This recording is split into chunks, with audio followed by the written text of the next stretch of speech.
This is Romeo and Juliet by William Shakespeare. Persons represented: Aeschylus, Prince of Verona; Paris, a young nobleman, kinsman to the prince; Montague and Capulet, heads of two houses at variance with each other; an old man, uncle to Capulet; Romeo, son to Montague; Mercutio, kinsman to the prince and friend to Romeo; Benvolio, nephew to Montague and friend to Romeo; Tybalt, nephew to Lady Capulet; Friar Lawrence, a Franciscan; Friar John of the same order; Balthazar, servant to Romeo; Samson, servant to Capulet; Gregory, servant to Capulet; Peter, servant to Juliet's nurse; Abraham, servant to Montague; an apothecary; three musicians; a chorus; page to Paris, and another page; an officer; Lady Montague, wife to Montague; Lady Capulet, wife to Capulet; Juliet, daughter to Capulet; nurse to Juliet; citizens of Verona; several men and women, relations to both houses; maskers, guards, watchmen, and attendants. Scene, during the greater part of the play, in Verona, once in the fifth act at Mantua. The Prologue. Enter Chorus. Chorus. Two households, both alike in dignity, in fair Verona, where we lay our scene, from ancient grudge break to new mutiny, where civil blood makes civil hands unclean. From forth the fatal loins of these two foes, a pair of star-crossed lovers take their life, whose misadventured piteous overthrows doth with their death bury their parents' strife. The fearful passage of their death-marked love, and the continuance of their parents' rage, which but their children's end naught could remove, is now the 2 hours' traffic of our stage; the which, if you with patient ears attend, what here shall miss, our toil shall strive to mend. Act I, Scene I. A public place. Enter Samson and Gregory, armed with swords and bucklers. Samson. Gregory, on my word, we'll not carry coals. Gregory. No, for then we should be colliers. Samson. I mean, an we be in collar, we'll draw. Gregory. Ay, while you live, draw your neck out of the collar. Samson. I strike quickly, being moved. Gregory. But thou art not quickly moved to strike. Samson. A dog of the house of Montague moves me. Gregory. To move is to stir, and to be valiant is to stand. Therefore, if thou art moved, thou run'st away. Samson. A dog of that house shall move me to stand. I will take the wall of any man or maid of Montague's. Gregory. That shows thee a weak slave, for the weakest goes to the wall. Samson. True, and therefore women, being the weaker vessels, are ever thrust to the wall. Therefore I will push Montague's men from the wall, and thrust his maids to the wall. Gregory. The quarrel is between our masters, and us their men. 'Tis all one, I will show myself a tyrant. When I have fought with the men, I will be cruel with the maids. I will cut off their heads. Gregory. The heads of the maids? Samson. Ay, the heads of the maids, or their maidenheads. Take it in what sense thou wilt. Gregory. They must take it in sense that feel it. Samson. Me they shall feel while I am able to stand, and 'tis known I am a pretty piece of flesh. Gregory. 'Tis well thou art not fish. If thou hadst, thou hadst been poor. John. Draw thy tool. Here comes two of the house of Montagues. Samson. My naked weapon is out. Quarrel, I will back thee. Gregory. How? Turn thy back and run? Samson. Fear me not. Gregory. No, Mary, I fear thee. Samson. Let us take the law of our sides. Let them begin. Gregory. I will frown as I pass by, and let them take it as they list. Samson. Nay, as they dare. I will bite my thumb at them, which is disgrace to them if they bear it. Enter Abraham and Balthazar. Abraham. Do you bite your thumb at us, sir? Samson. I do bite my thumb, sir. Abraham. Do you bite your thumb at us, sir? Samson. Is the law of our side if I say aye? Gregory. No. Samson. No, sir, I do not bite my thumb at you, sir, but I bite my thumb, sir. Gregory. Do you quarrel, sir? Abraham. Quarrel, sir? No, sir. Samson. But if you do, sir, I am for you. I serve as good a man as you. Abraham. No better. Samson. Well, sir. Gregory. Say better. Here comes one of my master's kinsmen. Samson. Yes, better, sir. Abraham. You lie. Samson. Draw, if you be men. Gregory, remember thy swashing blow. They fight. Enter Benvolio. Benvolio. Part, fools! Put up your swords. You know not what you do. Beats down their swords. Enter Tybalt. Tybalt. What art thou drawn among these heartless hinds? Turn thee, Benvolio, look upon thy death. Benvolio. I do but keep the peace. Put up thy sword, or manage it to part these men with me. Tybalt. What, drawn, and talk of peace? I hate the word, as I hate hell, all Montagues, and thee. Have at thee, coward. They fight. Enter several of both houses, who join the fray. Then enter citizens with clubs. One citizen. Clubs, bills, and partisans, strike, beat them down. Down with the Capulets, down with the Montagues. Enter Capulet in his gown, and Lady Capulet. Capulet. What noise is this? Give me my long sword. Ho! Lady Capulet. A crutch! A crutch! Why call you for a sword? Capulet. My sword, I say. Old Montague has come and flourishes his blade in spite of me. Enter Montague and his Lady Montague. Montague. Thou villain Capulet, hold me not. Let me go. Lady Montague. Thou shalt not stir 1 foot to seek a foe. Enter Prince with attendants. Prince.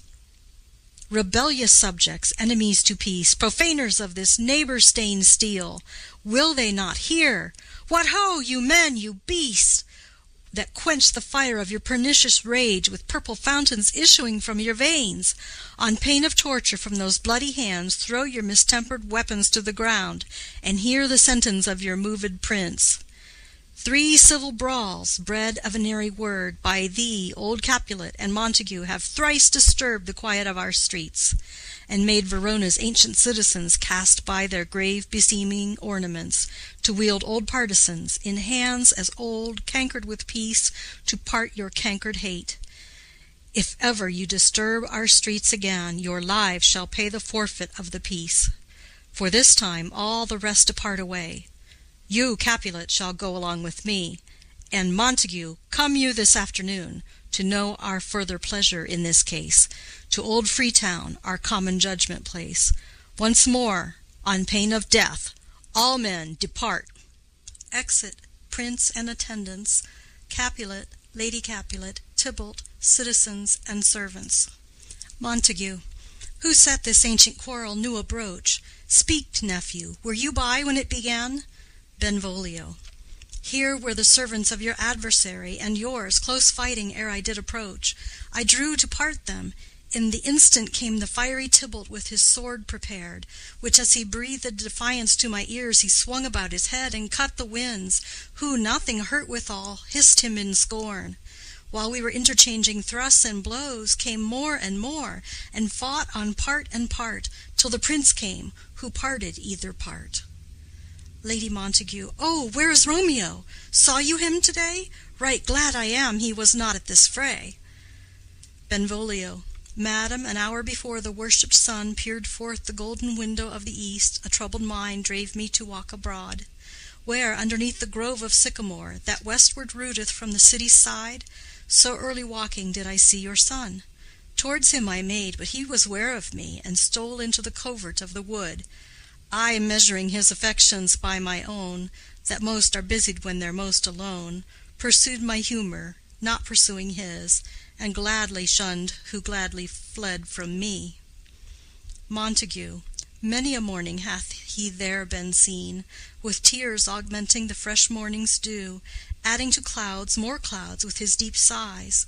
But all so soon as the all-cheering sun should in the farthest east begin to draw the shady curtains from Aurora's bed, away from light steals home my heavy son, and private in his chamber pens himself, shuts up his windows, locks fair daylight out, and makes himself an artificial night.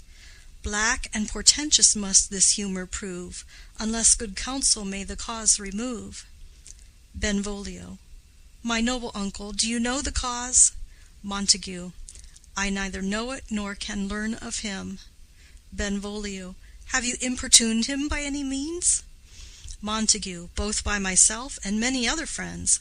But he, his own affection's counselor, is to himself, I will not say how true, but to himself so secret and so close, so far from sounding and discovery, as is the bud bit with an envious worm ere he can spread his sweet leaves to the air, or dedicate his beauty to the sun.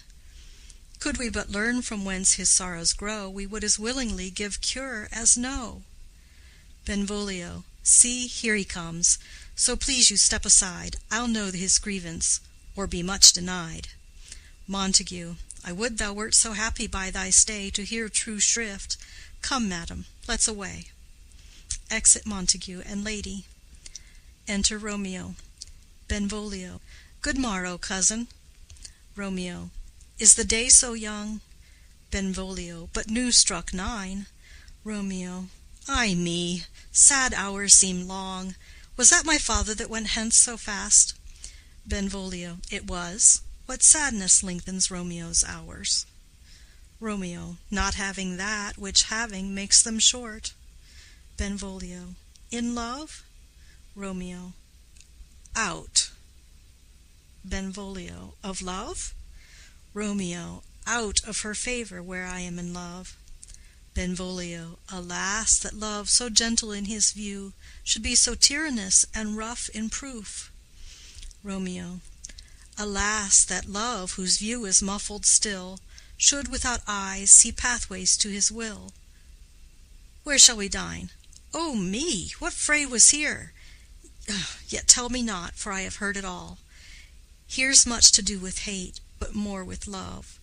Why then, O brawling love, O loving hate, O anything of nothing first create, O heavy lightness, serious vanity, misshapen chaos of well-seeming forms, feather of lead, bright smoke, cold fire, sick health, still waking sleep that is not what it is.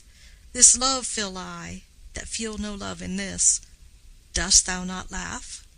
Benvolio. No, cause I rather weep. Romeo. Good heart at what? Benvolio. At thy good heart's oppression. Romeo. Why, such is love's transgression. Griefs of mine own lie heavy in my breast, which thou wilt propagate, to have it pressed with more of thine. This love that thou hast shown doth add more grief to too much of mine own. Love is a smoke raised with the fume of sighs, being purged, a fire sparkling in lovers' eyes, being vexed, a sea nourished with lovers' tears.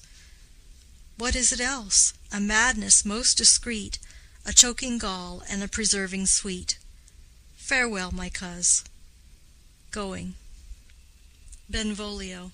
Soft, I will go along, and if you leave me so, you do me wrong. Romeo. Tut, I have lost myself. I am not here. This is not Romeo, he's some other where. Benvolio. Tell me in sadness, who is that you love? Romeo. What, shall I groan and tell thee? Benvolio. Groan? Why, no, but sadly tell me who. Romeo. Bid a sick man in sadness make his will. Ah, word ill urged to one that is so ill. In sadness, cousin, I do love a woman. Benvolio. I aimed so near when I supposed you loved. Romeo. A right good markman, and she's fair I love. Benvolio. A right fair mark, fair coz, is soonest hit. Romeo. Well, in that hit you miss. She'll not be hit with Cupid's arrow. She hath Dian's wit, and in strong proof of chastity well armed, from love's sweet childish bow she lives unharmed.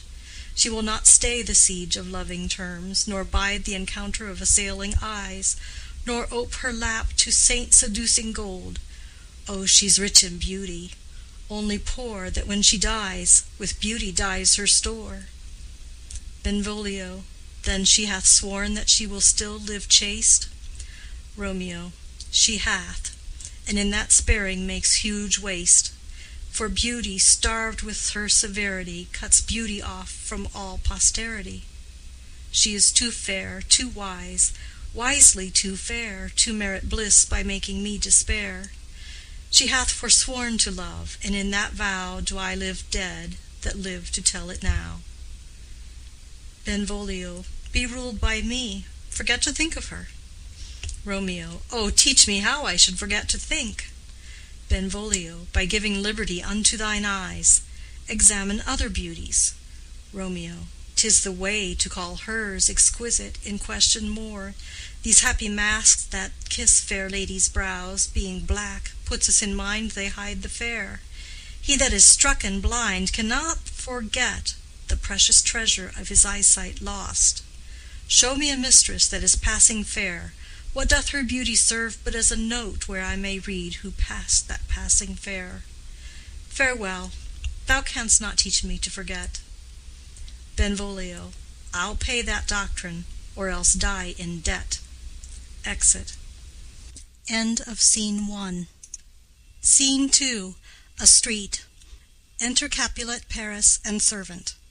Capulet. But Montague is bound as well as I, in penalty alike, and 'tis not hard, I think, for men so old as we to keep the peace. Paris. Of honorable reckoning are you both, and pity 'tis you lived at odds so long. But now, my lord, what say you to my suit? Capulet. But saying o'er what I have said before. My child is yet a stranger in the world. She hath not seen the change of 14 years. Let 2 more summers wither in their pride, ere we may think her ripe to be a bride. Paris. Younger than she our happy mothers made. Capulet. And too soon marred are those so early made. The earth hath swallowed all my hopes but she. She is the hopeful lady of my earth. But woo her, gentle Paris, get her heart. My will to her consent is but a part. And she agree, within her scope of choice lies my consent and fair according voice. This night I hold an old accustomed feast, whereto I have invited many a guest, such as I love. And you among the store, one more most welcome makes my number more. At my poor house look to behold this night earth-treading stars that make dark heaven light. Such comfort as do lusty young men feel, when well-apparelled April on the heel of limping winter treads, even such delight among fresh female buds shall you this night inherit at my house. Hear all see, and like her most whose merit most shall be, which among view of many, mine being one, may stand in number, though in reckoning none. Come, go with me. Go, sirrah, trudge about through fair Verona, find those persons out whose names are written there, gives a paper, and to them say, my house and welcome on their pleasure stay. Exit Capulet and Paris. Servant. Find them out whose names are written here. It is written that the shoemaker should meddle with his yard, and the tailor with his last, the fisher with his pencil, and the painter with his nets. But I am sent to find those persons whose names are here writ, and can never find what names the writing person hath here writ. I must to the learned, in good time. Enter Benvolio and Romeo. Benvolio. Tut man, one fire burns out another's burning. One pain is lessened by another's anguish.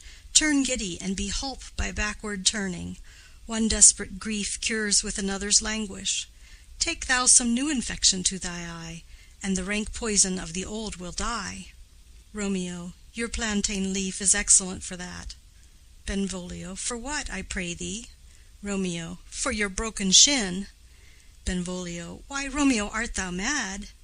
Romeo. Not mad, but bound more than a madman is, shut up in prison, kept without my food, whipped and tormented, and Good-den, good fellow. Servant. God gie good-den. I pray, sir, can you read? Romeo. Ay, mine own fortune in my misery. Servant. Perhaps you have learned it without book, but I pray, can you read anything you see? Romeo. Ay, if I know the letters and the language. Servant. Ye say honestly. Rest you merry.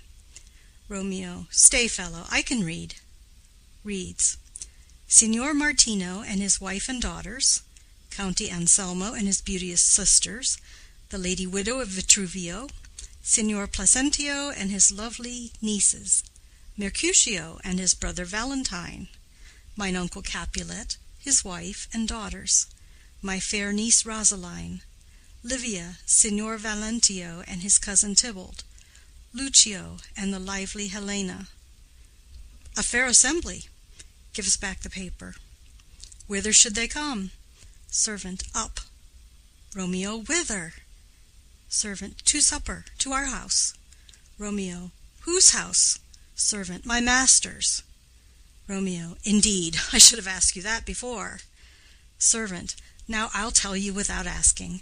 My master is the great rich Capulet, and if you be not of the house of Montagues, I pray, come and crush a cup of wine. Rest you merry. Exit. Benvolio. At this same ancient feast of Capulets sups the fair Rosaline, whom thou so lovest, with all the admired beauties of Verona. Go thither, and with unattainted eye compare her face with some that I shall show, and I will make thee think thy swan a crow. Romeo. When the devout religion of mine eye maintained such falsehood, then turn tears to fires. And these, who often drowned, could never die, transparent heretics, be burnt for liars. One fairer than my love? The all-seeing sun ne'er saw her match since first the world begun. Benvolio. Tut, you saw her fair, none else being by, herself poised with herself in either eye.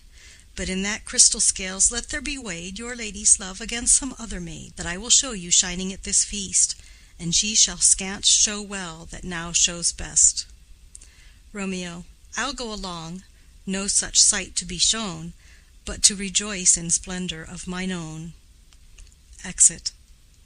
Scene 3. Room in Capulet's house.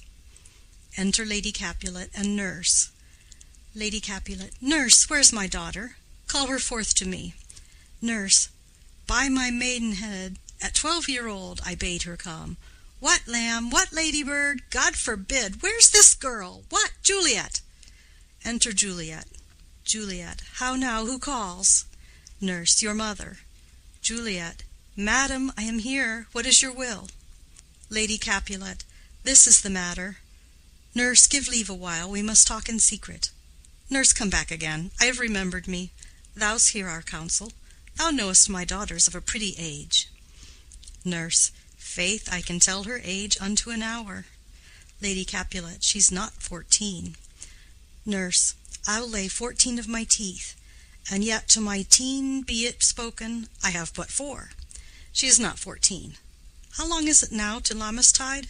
Lady Capulet. A fortnight and odd days.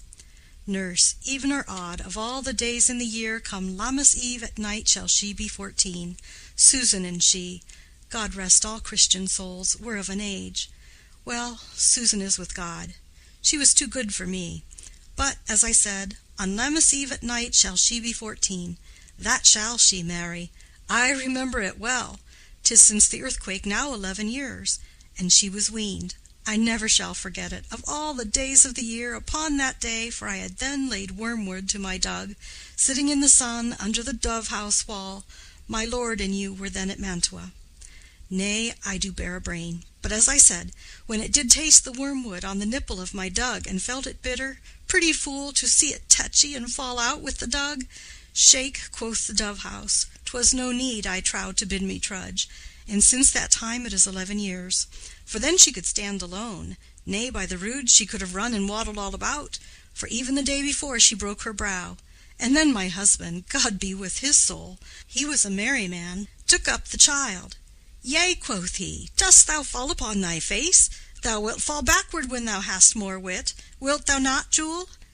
And by my holidame, the pretty wretch left crying, and said, Aye.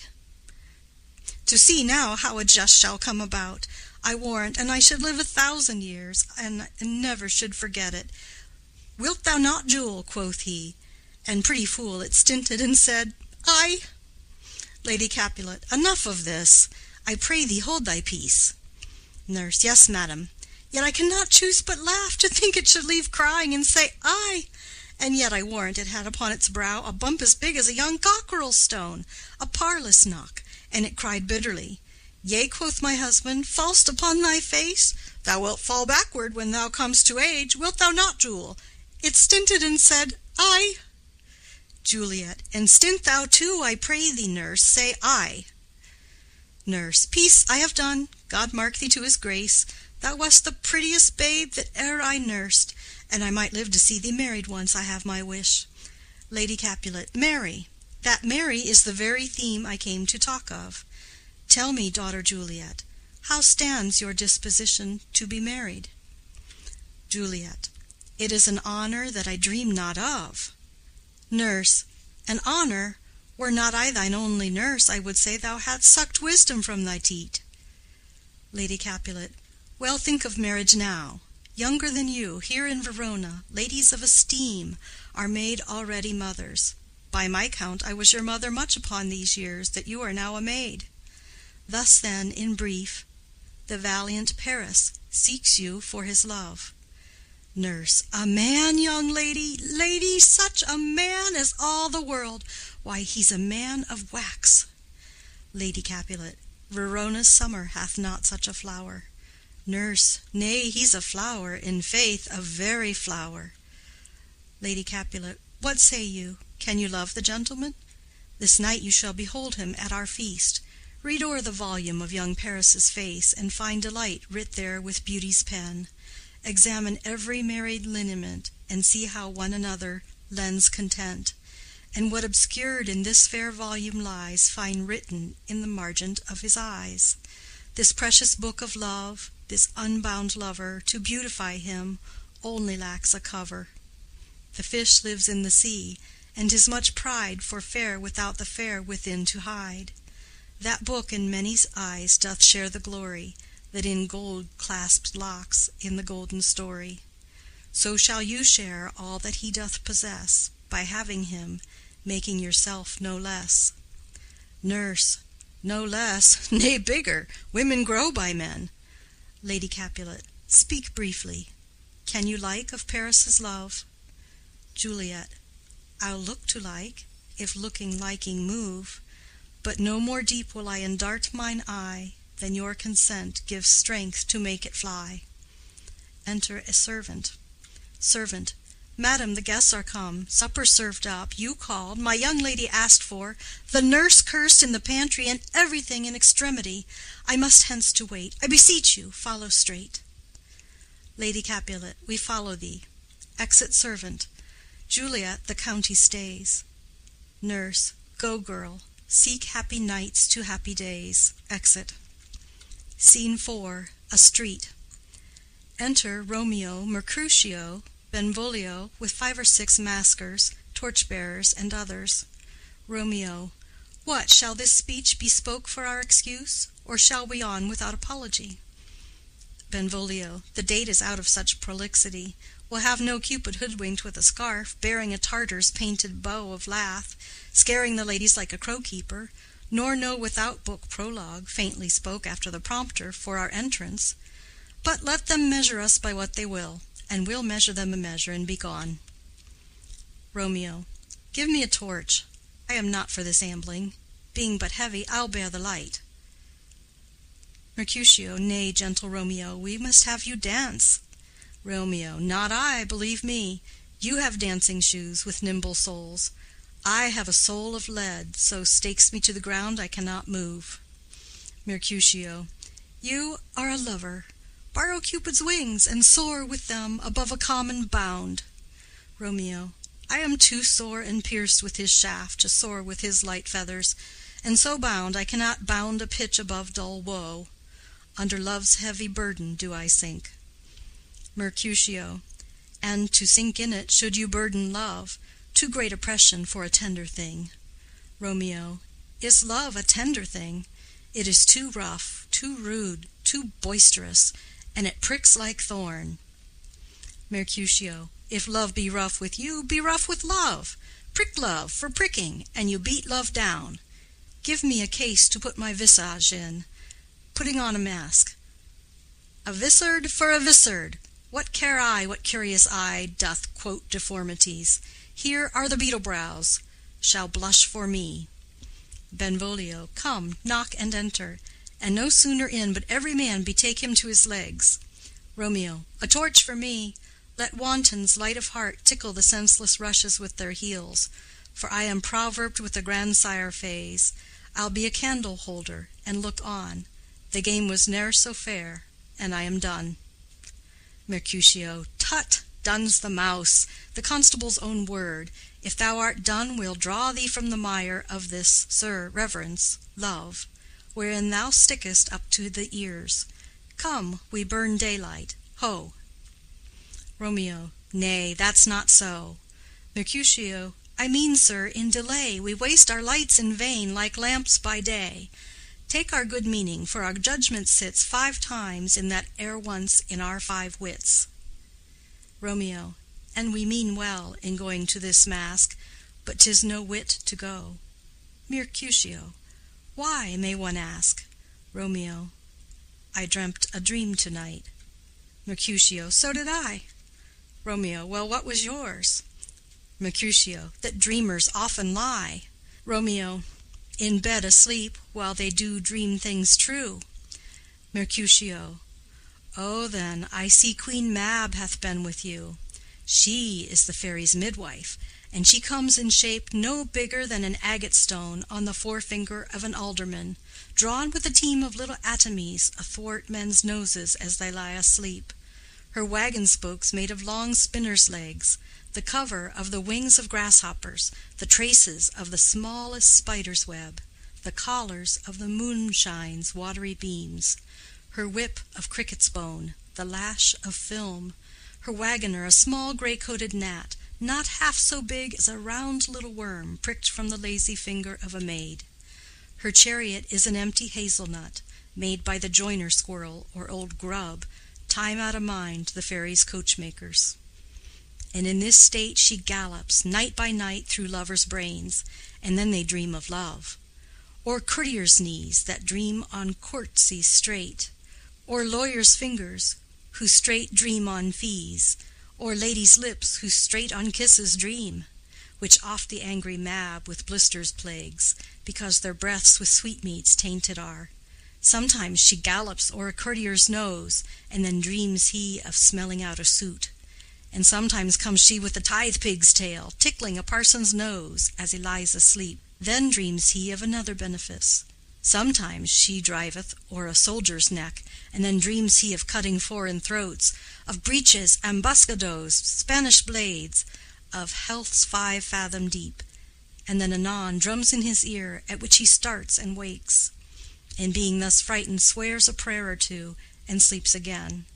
This is that very Mab that plats the manes of horses in the night, and bakes the elf-locks in foul sluttish hairs, which once entangled much misfortune bodes. This is the hag, when maids lie on their backs, that presses them, and learns them first to bear, making them women of good carriage. This is she. Romeo, peace, peace, Mercutio, peace. Thou talk'st of nothing. Mercutio, true, I talk of dreams, which are the children of an idle brain, begot of nothing but vain fantasy, which is as thin of substance as the air, and more inconstant than the wind, who woos even now the frozen bosom of the north, and being angered puffs away from thence, turning his face to the dew-dropping south. Benvolio, this wind you talk of blows us from ourselves. Supper is done, and we shall come too late. Romeo, I fear too early, for my mind misgives. Some consequence, yet hanging in the stars, shall bitterly begin this fearful date with this night's revels, and expire the term of a despised life, closed in my breast by some vile forfeit of untimely death. But he that hath the steerage of my course, direct my sail. On, lusty gentlemen. Benvolio, strike drum. Exit. End of Scene 4. Scene 5. A hall in Capulet's house. Musicians waiting. Enter servants. Servant 1. Where's Potpan that he helps not to take away? He shift a trencher, he scrape a trencher. Servant 2. When good manners shall lie all in one or two men's hands, and they unwashed too, 'tis a foul thing. Servant 1. Away with the joined stools, remove the court cupboard, look to the plate, good thou, save me a piece of marchpane, and as thou lovest me, let the porter let in Susan Grindstone and Nell, Antony and Potpan. Servant 2. Aye, boy, ready. Servant 1. You are looked for and called for, asked for and sought for in the great chamber. Servant 2. We cannot be here and there too. Cheerly, boys, be brisk a while, and the longer liver take all. They retire behind. Enter Capulet, etc., with the guests and maskers. Capulet. Welcome, gentlemen, ladies that have their toes unplagued with corns will have a bout with you. Aha, my mistresses, which of you all will now deny to dance? She that makes dainty, she, I'll swear, hath corns. Am I come near you now? Welcome, gentlemen. I have seen the day that I have worn a vissard, and could tell a whispering tale in a fair lady's ear, such as would please. 'Tis gone, 'tis gone, 'tis gone. You're welcome, gentlemen. Come, musicians, play. A hall, give room, and foot it, girls. Music plays, and they dance. More light, you knaves, and turn the tables up, and quench the fire, the room is grown too hot. Ah, sirrah, this unlooked-for sport comes well. Nay, sit, good cousin Capulet, for you and I are past our dancing days. How long is it now since last yourself and I were in a mask? Capulet 2. By your lady, 30 years. Capulet. What, man, 'tis not so much, 'tis not so much, 'tis since the nuptial of Lucentio. Come Pentecost as quickly as it will, some 25 years, and then we masked. Capulet 2. 'Tis more, his son is elder, sir, his son is 30. Capulet. Will you tell me that? His son was but a ward 2 years ago. Romeo. What lady is that which doth enrich the hand of yonder knight? Servant. I know not, sir. Romeo. Oh, she doth teach the torches to burn bright. It seems she hangs upon the cheek of night like a rich jewel in an Ethiop's ear. Beauty too rich for use, for earth too dear. So shows a snowy dove trooping with crows, as yonder lady o'er her fellows shows.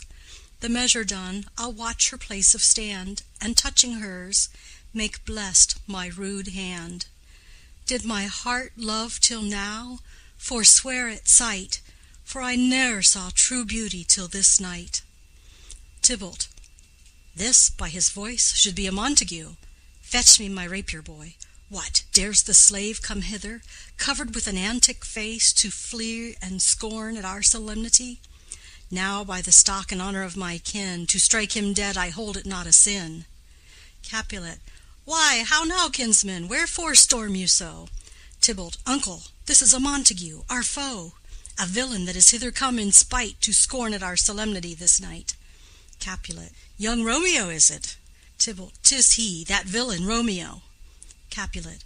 Content thee, gentle coz, let him alone. He bears him like a portly gentleman. And to say truth, Verona brags of him to be a virtuous and well-governed youth. I would not for the wealth of all the town here in my house do him disparagement. Therefore be patient, take no note of him, it is my will. The which if thou respect, show a fair presence, and put off these frowns, and ill-beseeming semblage for a feast. Tybalt. It fits when such a villain is a guest. I'll not endure him. Capulet. He shall be endured. What, goodman boy, I say he shall. Go to. Am I the master here, or you? Go to. You'll not endure him, God shall mend my soul. You'll make a mutiny among my guests. You'll set a cock-a-hoop. You'll be the man. Tybalt. Why, uncle, 'tis a shame. Capulet. Go to, go to. You are a saucy boy. Is it so indeed? This trick may chance to scathe you. I know what. You must contrary me. Marry, 'tis time. Well said, my hearts. You are a prince-cox. Go, be quiet, or more light, more light. For shame, I'll make you quiet. What, cheerly, my hearts. Tybalt. Patience perforce with wilful choler meeting makes my flesh tremble in their different greeting.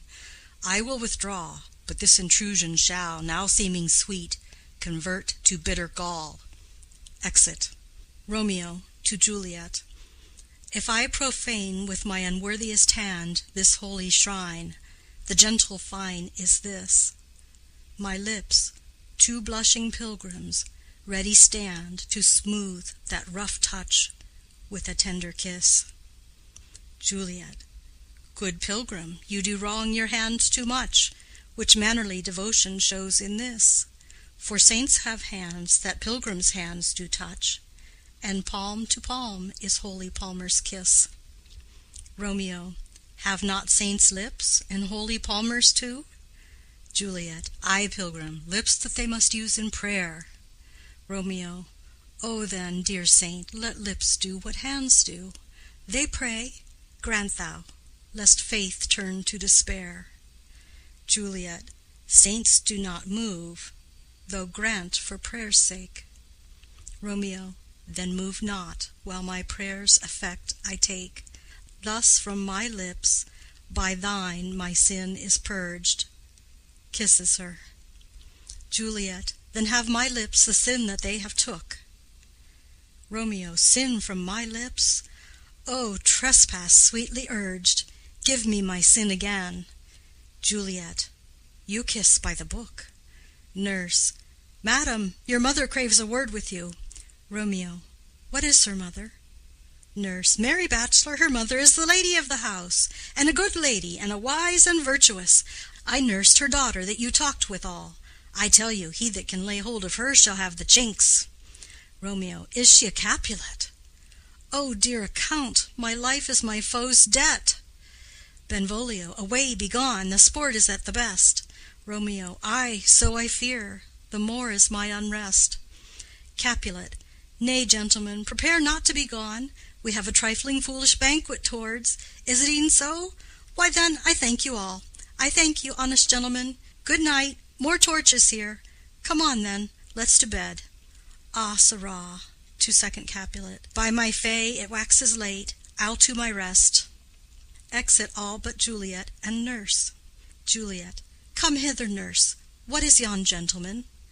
Nurse. The son and heir of old Tiberio. Juliet. What's he that now is going out of door? Nurse. Marry, that I think be young Petruchio. Juliet. What's he that follows there, that would not dance? Nurse. I know not. Juliet. Go ask his name. If he be married, my grave is like to be my wedding bed. Nurse. His name is Romeo, and a Montague, the only son of your great enemy. Juliet. My only love, sprung from my only hate, too early seen unknown, and known too late. Prodigious birth of love it is to me, that I must love a loathed enemy. Nurse. What's this? What's this? Juliet. A rhyme I learned even now of one I danced withal. One calls within, Juliet! Nurse. Anon, anon. Come, let's away. The strangers all are gone. Exit. Enter chorus. Chorus. Now old desire doth in his deathbed lie, and young affection gapes to be his heir. That fair for which love groaned for and would die, with tender Juliet matched, is now not fair. Now Romeo is beloved, and loves again, alike bewitched by the charm of looks. But to his foe supposed he must complain, and she steal love's sweet bait from fearful hooks. Being held a foe, he may not have access to breathe such vows as lovers used to swear. And she as much in love, her means much less to meet her new beloved anywhere. But passion lends them power, time means to meet, tempering extremities with extreme sweet. Exit. End of Scene 5. End of Act 1. This is Romeo and Juliet by William Shakespeare. Act 2, Scene 1. An open place adjoining Capulet's garden. Enter Romeo. Romeo. Can I go forward when my heart is here? Turn back, dull earth, and find thy centre out. He climbs the wall and leaps down within it. Enter Benvolio and Mercutio. Benvolio. Romeo! My cousin! Romeo! Mercutio. He is wise, and on my life hath stolen him home to bed. Benvolio. He ran this way, and leaped this orchard wall. Call, good Mercutio. Mercutio. Nay, I'll conjure too. Romeo, humors, madman, passion, lover. Appear thou in the likeness of a sigh, speak but one rhyme, and I am satisfied. Cry but ah me, pronounce but love and dove, speak to my gossip Venus one fair word, one nickname for her purblind son and heir, young auburn Cupid, he that shot so trim, when King Cophetua loved the beggar maid. He heareth not, he stirreth not, he moveth not, the ape is dead, and I must conjure him. I conjure thee by Rosaline's bright eyes, by her high forehead and her scarlet lip, by her fine foot, straight leg, and quivering thigh, and the domains that there adjacent lie, that in thy likeness thou appear to us. Benvolio. And if he hear thee, thou wilt anger him. Mercutio. This cannot anger him. 'Twould anger him to raise a spirit in his mistress's circle, of some strange nature, letting it there stand till she had laid it and conjured it down. That were some spite.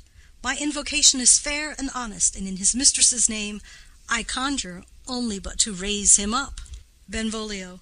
Come, he hath hid himself among these trees, to be consorted with the humorous night. Blind is his love, and best befits the dark. Mercutio. If love be blind, love cannot hit the mark. Now will he sit under a medlar tree, and wish his mistress were that kind of fruit as maids call medlars when they laugh alone. Romeo, good night. I'll to my truckle bed. This field bed is too cold for me to sleep. Come, shall we go?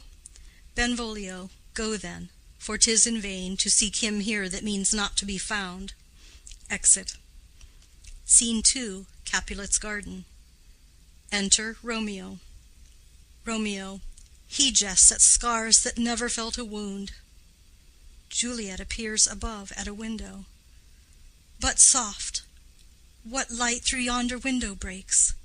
It is the east, and Juliet is the sun. Arise, fair sun, and kill the envious moon, who is already sick and pale with grief, that thou, her maid, art far more fair than she. Be not her maid, since she is envious. Her vestal livery is but sick and green, and none but fools do wear it. Cast it off. It is my lady. Oh, it is my love. Oh, that she knew she were. She speaks, yet she says nothing. What of that? Her eye discourses. I will answer it. I am too bold. 'Tis not to me she speaks. Two of the fairest stars in all the heaven, having some business, do entreat her eyes to twinkle in their spheres till they return. What if her eyes were there, they in her head? The brightness of her cheek would shame those stars, as daylight doth a lamp. Her eyes in heaven would through the airy region stream so bright, that birds would sing and think it were not night. See how she leans her cheek upon her hand. Oh, that I were a glove upon that hand, that I might touch that cheek. Juliet. Ah me! Romeo. She speaks. Oh, speak again, bright angel, for thou art as glorious to this night, being o'er my head, as is a winged messenger of heaven unto the white upturned wondering eyes of mortals that fall back to gaze on him when he bestrides the lazy pacing clouds and sails upon the bosom of the air. Juliet. O Romeo, Romeo! Wherefore art thou Romeo? Deny thy father, and refuse thy name. Or if thou wilt not, be but sworn my love, and I'll no longer be a Capulet. Romeo aside. Shall I hear more, or shall I speak at this? Juliet. 'Tis but thy name that is my enemy. Thou art thyself, though not a Montague. What's Montague? It is nor hand, nor foot, nor arm, nor face, nor any other part belonging to a man. Oh, be some other name. What's in a name? That which we call a rose by any other name would smell as sweet. So Romeo would, were he not Romeo called, retain that dear perfection which he owes without that title. Romeo, doff thy name, and for that name, which is no part of thee, take all myself. Romeo. I take thee at thy word. Call me but love, and I'll be new baptized. Henceforth I never will be Romeo. Juliet. What man art thou, that thus bescreened in night so stumblest on my counsel? Romeo, by a name I know not how to tell thee who I am. My name, dear saint, is hateful to myself, because it is an enemy to thee. Had I it written, I would tear the word. Juliet, my eyes have not yet drunk 100 words of that tongue's utterance, yet I know the sound. Art thou not Romeo, and a Montague?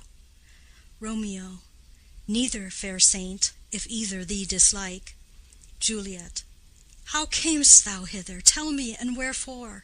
The orchard walls are high and hard to climb, and the place death, considering who thou art, if any of my kinsmen find thee here. Romeo, with love's light wings did I o'erperch these walls, for stony limits cannot hold love out, and what love can do, that dares love attempt. Therefore thy kinsmen are no let to me. Juliet, if they do see thee, they will murder thee. Romeo, alack, there lies more peril in thine eye than 20 of their swords. Look thou but sweet, and I am proof against their enmity. Juliet, I would not for the world they saw thee here. Romeo, I have night's cloak to hide me from their sight, and but thou love me, let them find me here. My life were better ended by their hate than death prorogued wanting of thy love. Juliet, by whose direction foundst thou out this place? Romeo, by love that first did prompt me to inquire. He lent me counsel, and I lent him eyes. I am no pilot, yet wert thou as far as that vast shore washed with the furthest sea, I would venture for such merchandise. Juliet, thou knowest the mask of night is on my face, else would a maiden blush bepaint my cheek for that which thou hast heard me speak to-night. Fain would I dwell on form, fain deny what I have spoke. But farewell compliment. Dost thou love me? I know thou wilt say aye, and I will take thy word. Yet if thou swearest, thou mayst prove false. At lovers' perjuries they say Jove laughs. O gentle Romeo, if thou dost love, pronounce it faithfully, or if thou thinkest I am too quickly won, I'll frown and be perverse and say thee nay, so thou wilt woo. But else not for the world. In truth, fair Montague, I am too fond, and therefore thou mayst think my haviour light. But trust me, gentlemen, I'll prove more true than those that have more cunning to be strange. I should have been more strange, I must confess, but that thou overheardst ere I was ware my true love passion. Therefore pardon me, and not impute this yielding to light love, which the dark night hath so discovered. Romeo, lady, by yonder blessed moon I swear, that tips with silver all these fruit-tree tops. Juliet, oh, swear not by the moon, the inconstant moon, that monthly changes in her circled orb, lest that thy love prove likewise variable. Romeo, what shall I swear by? Juliet, do not swear at all. Or if thou wilt, swear by thy gracious self, which is the god of my idolatry, and I'll believe thee. Romeo, if my heart's dear love— Juliet, well, do not swear. Although I joy in thee, I have no joy of this contract to-night. It is too rash, too unadvised, too sudden, too like the lightning which doth cease to be ere one can say, it lightens. Sweet good night. This bud of love by summer's ripening breath may prove a beauteous flower when next we meet. Good night, good night. As sweet repose and rest come to thy heart as that within my breast. Romeo, oh, wilt thou leave me so unsatisfied? Juliet, what satisfaction canst thou have to-night? Romeo, the exchange of thy love's faithful vow for mine. Juliet, I gave thee mine before thou didst request it, and yet I would it were to give again. Romeo, wouldst thou withdraw it? For what purpose, love? Juliet, but to be frank and give it thee again. And yet I wish but for the thing I have. My bounty is as boundless as the sea, my love as deep. The more I give to thee, the more I have, for both are infinite. I hear some noise within. Dear love, adieu. Nurse calls within. Juliet! Anon, good nurse. Sweet Montague, be true. Stay but a little. I will come again. Exit. Romeo. Oh, blessed, blessed night! I am afeard being in night. All this is but a dream, too flattering sweet to be substantial. Enter Juliet above. Juliet. 3 words, dear Romeo, and good night indeed. If that thy bent of love be honorable, thy purpose marriage, send me word to-morrow by one that I'll procure to come to thee, where and what time thou wilt perform the rite, and all my fortunes at thy foot I'll lay, and follow thee, my lord, throughout the world. Nurse within. Madam! Juliet. I come anon. But if thou meanest not well, I do beseech thee. Nurse within. Madam! Juliet. By and by I come. To cease thy suit and leave me to my grief, to-morrow I will send. Romeo. So thrive my soul. Juliet. 1,000 times good night. Exit. Romeo. 1,000 times the worse to want thy light. Love goes toward love, as schoolboys from their books, but love from love toward school with heavy looks. Retiring slowly. Re-enter Juliet above. Juliet. Hist! Romeo! Hist! Oh, for a falconer's voice to lure this tassel gentle back again! Bondage is hoarse and may not speak aloud, else would I tear the cave where echo lies, and make her airy tongue more hoarse than mine with repetition of my Romeo's name. Romeo. It is my soul that calls upon my name. How silver sweet sound lovers' tongues by night, like softest music to attending ears. Juliet. Romeo! Romeo. My dear. Juliet. At what o'clock to-morrow shall I send to thee? Romeo. At the hour of 9. Juliet. I will not fail. 'Tis 20 years till then. I have forgot why I did call thee back. Romeo. Let me stand here till thou remember it. Juliet. I shall forget, to have thee still stand there, remembering how I love thy company. Romeo. And I'll still stay, to have thee still forget, forgetting any other home but this.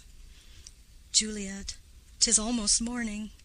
I would have thee gone, and yet no farther than a wanton's bird, that lets it hop a little from her hand, like a poor prisoner in his twisted gyves, and with a silk thread plucks it back again, so loving jealous of his liberty. Romeo. I would I were thy bird. Juliet. Sweet, so would I. Yet I should kill thee with much cherishing. Good night, good night. Parting is such sweet sorrow, that I shall say good night till it be morrow. Exit. Romeo. Sleep dwell upon thine eyes, peace in thy breast. Would I were sleep and peace, so sweet to rest. Hence will I to my ghostly father's cell, his help to crave, and my dear hap to tell. Exit. End of Scene 2. Act 2, Scene 3. Friar Lawrence's cell. Enter Friar Lawrence with a basket. Friar. The gray-eyed morn smiles on the frowning night, checkering the eastern clouds with streaks of light, and flecked darkness like a drunkard reels from forth day's path and tightens fiery wheels. Non ere the sun advance his burning eye, the day to cheer and night's dank dew to dry, I must fill up this osier cage of ours with baleful weeds and precious juiced flowers. The earth, that's nature's mother, is her tomb. What is her burying grave? That is her womb. And from her womb children of divers kind we sucking on her natural bosom find. Many for the virtues excellent, none but for some, and yet all different. O mickle is the powerful grace that lies in plants, herbs, stones, and their true qualities. For naught so vile that on the earth doth live, but to the earth some special good doth give. Nor aught so good, but strained from that fair use, revolts from true birth, stumbling on abuse. Virtue itself turns vice, being misapplied, and vice sometimes by action dignified. Within the infant rind of this small flower poison hath residence, and medicine power. For this being smelt, with that part cheers each part, being tasted slays all senses with the heart. two such opposed kings encamp them still in man as well as herbs, grace and rude will. And where the worser is predominant, full soon the canker death eats up that plant. Enter Romeo. Romeo. Good morrow, father. Friar. Benedicite! What early tongue so sweet saluteth me? Young son, it argues a distempered head so soon to bid good morrow to thy bed. Care keeps his watch in every old man's eye, and where care lodges sleep will never lie. But where unbruised youth with unstuffed brain doth couch his limbs, there golden sleep doth reign. Therefore thy earliness doth me assure thou art uproused with some distemperature. Or if not so, then here I hit it right, our Romeo hath not been in bed to-night. Romeo. That last is true, the sweeter rest was mine. Friar. God pardon sin! Wast thou with Rosaline? Romeo. With Rosaline, my ghostly father? No! I have forgot that name, and that name's woe. Friar. That's my good son. But where hast thou been then? Romeo. I'll tell thee ere thou ask it me again. I have been feasting with mine enemy, where on a sudden one hath wounded me that's by me wounded. Both are remedies within thy help and thy holy physic lies. I bear no hatred, blessed man, for lo, my intercession likewise steads my foe. Friar. Be plain, good son, and homely in thy drift. Riddling confession finds but riddling shrift. Romeo. Then plainly know my heart's dear love is set on the fair daughter of rich Capulet. As mine on hers, so hers is set on mine, and all combine, save what thou must combine by holy marriage. When and where and how we met, we wooed and made exchange of vow, I'll tell thee as we pass, but this I pray, that thou consent to marry us to-day. Friar. Holy Saint Francis, what a change is here! Is Rosaline, that thou didst love so dear, so soon forsaken? Young men's love, then, lies not truly in their hearts, but in their eyes. Jesu Maria, what a deal of brine hath washed thy sallow cheeks for Rosaline! How much salt water thrown away in waste, to season love that of it doth not taste! The sun not yet thy sighs from heaven clears, thy old groans ring yet in mine ancient ears. Lo, here upon thy cheek the stain doth sit of an old tear that is not washed off yet. If e'er thou wast thyself, and these woes thine, thou and these woes were all for Rosaline. And art thou changed? Pronounce this sentence then, women may fall when there's no strength in men. Romeo. Thou chidest me oft for loving Rosaline. Friar. For doting, not for loving, pupil mine. Romeo. And badst me bury love. Friar. Not in a grave to lay one in, another out to have. Romeo. I pray thee chide not. She whom I love now doth grace for grace and love for love allow. The other did not so. Friar. Oh, she knew well thy love did read by rote that could not spell. But come, young waverer, come go with me. In one respect I'll thy assistant be, for this alliance may so happy prove to turn your household's rancour to pure love. Romeo. Oh, let us hence, I stand on sudden haste. Friar. Wisely and slow they stumble that run fast. Exit. Scene 4. A street. Enter Benvolio and Mercutio. Mercutio. Where the devil should this Romeo be? Came he not home to-night? Benvolio. Not to his father's. I spoke with his man. Mercutio. Ah, that same pale hard-hearted wench, that Rosaline, torments him so that he will sure run mad. Benvolio. Tybalt, the kinsman to old Capulet, hath sent a letter to his father's house. Mercutio. A challenge on my life. Benvolio. Romeo will answer it. Mercutio. Any man that can write may answer a letter. Benvolio. Nay, he will answer the letter's master, how he dares, being dared. Mercutio. Alas, poor Romeo, he is already dead, stabbed with a white wench's black eye, shot through the ear with a love song, the very pin of his heart cleft with the blind bow boy's butt shaft. And is he a man to encounter Tybalt? Benvolio. Why, what is Tybalt? Mercutio. More than prince of cats, I can tell you. Oh, he's the courageous captain of compliments. He fights as you sing prick song, keeps time, distance, and proportion. Rest me his minim, rest 1, 2, and a third in your bosom.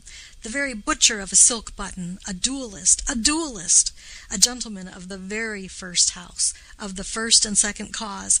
Ah, the immortal passado, the punto reverso, the hey, Benvolio, the what? Mercutio, the pox of such antic, lisping, affecting fantasticos, these new tuners of accents. By Jesu, a very good blade, a very tall man, a very good whore. Why is not this a lamentable thing, grandsire, that we should be thus afflicted with these strange flies, these fashion-mongers, these pardon-the-mois, who stand so much on the new form that they cannot sit at ease on the old bench? Oh, their bonds, their bonds! Benvolio, here comes Romeo, here comes Romeo. Mercutio, without his roe, like a dried herring. O flesh, flesh, how art thou fishified! Now he is for the numbers that Petrarch flowed in. Laura to his lady was but a kitchen wench. Mary, she had a better love to berhyme her. Dido, a dowdy. Cleopatra, a gypsy. Helen, an hero. Hildings and harlots.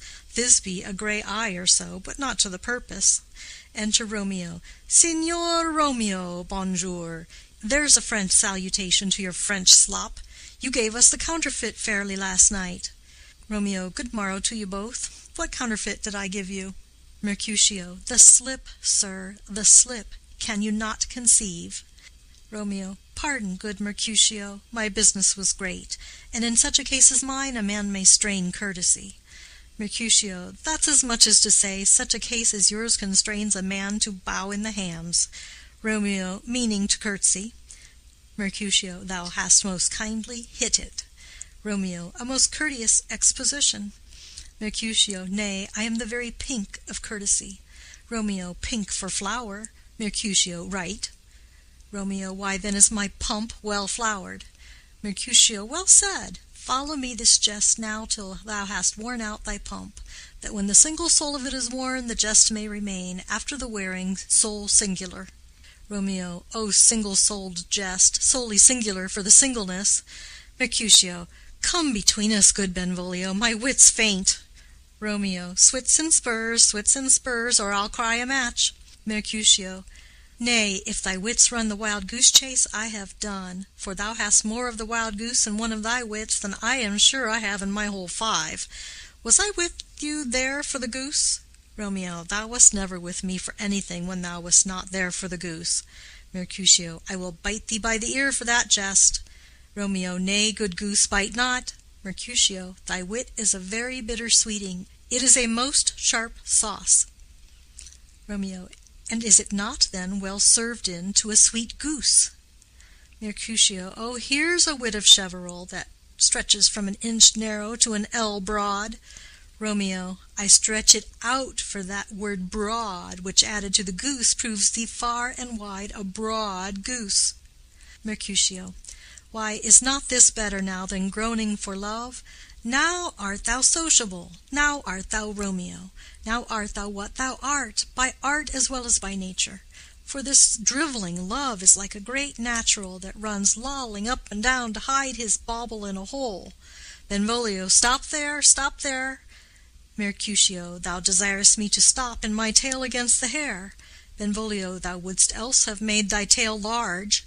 Mercutio, oh, thou art deceived. I would have made it short, for I was come to the whole depth of my tail, and meant indeed to occupy the argument no longer. Romeo, here's goodly gear. Enter Nurse and Peter. Mercutio, a sail, a sail, a sail. Benvolio, two, a shirt and a smock. Nurse, Peter. Peter, anon. Nurse, my fan, Peter. Mercutio, good Peter, to hide her face, for her fan's the fairer face. Nurse, God ye good morrow, gentlemen. Mercutio, God ye good den, fair gentlewoman. Nurse, is it good den?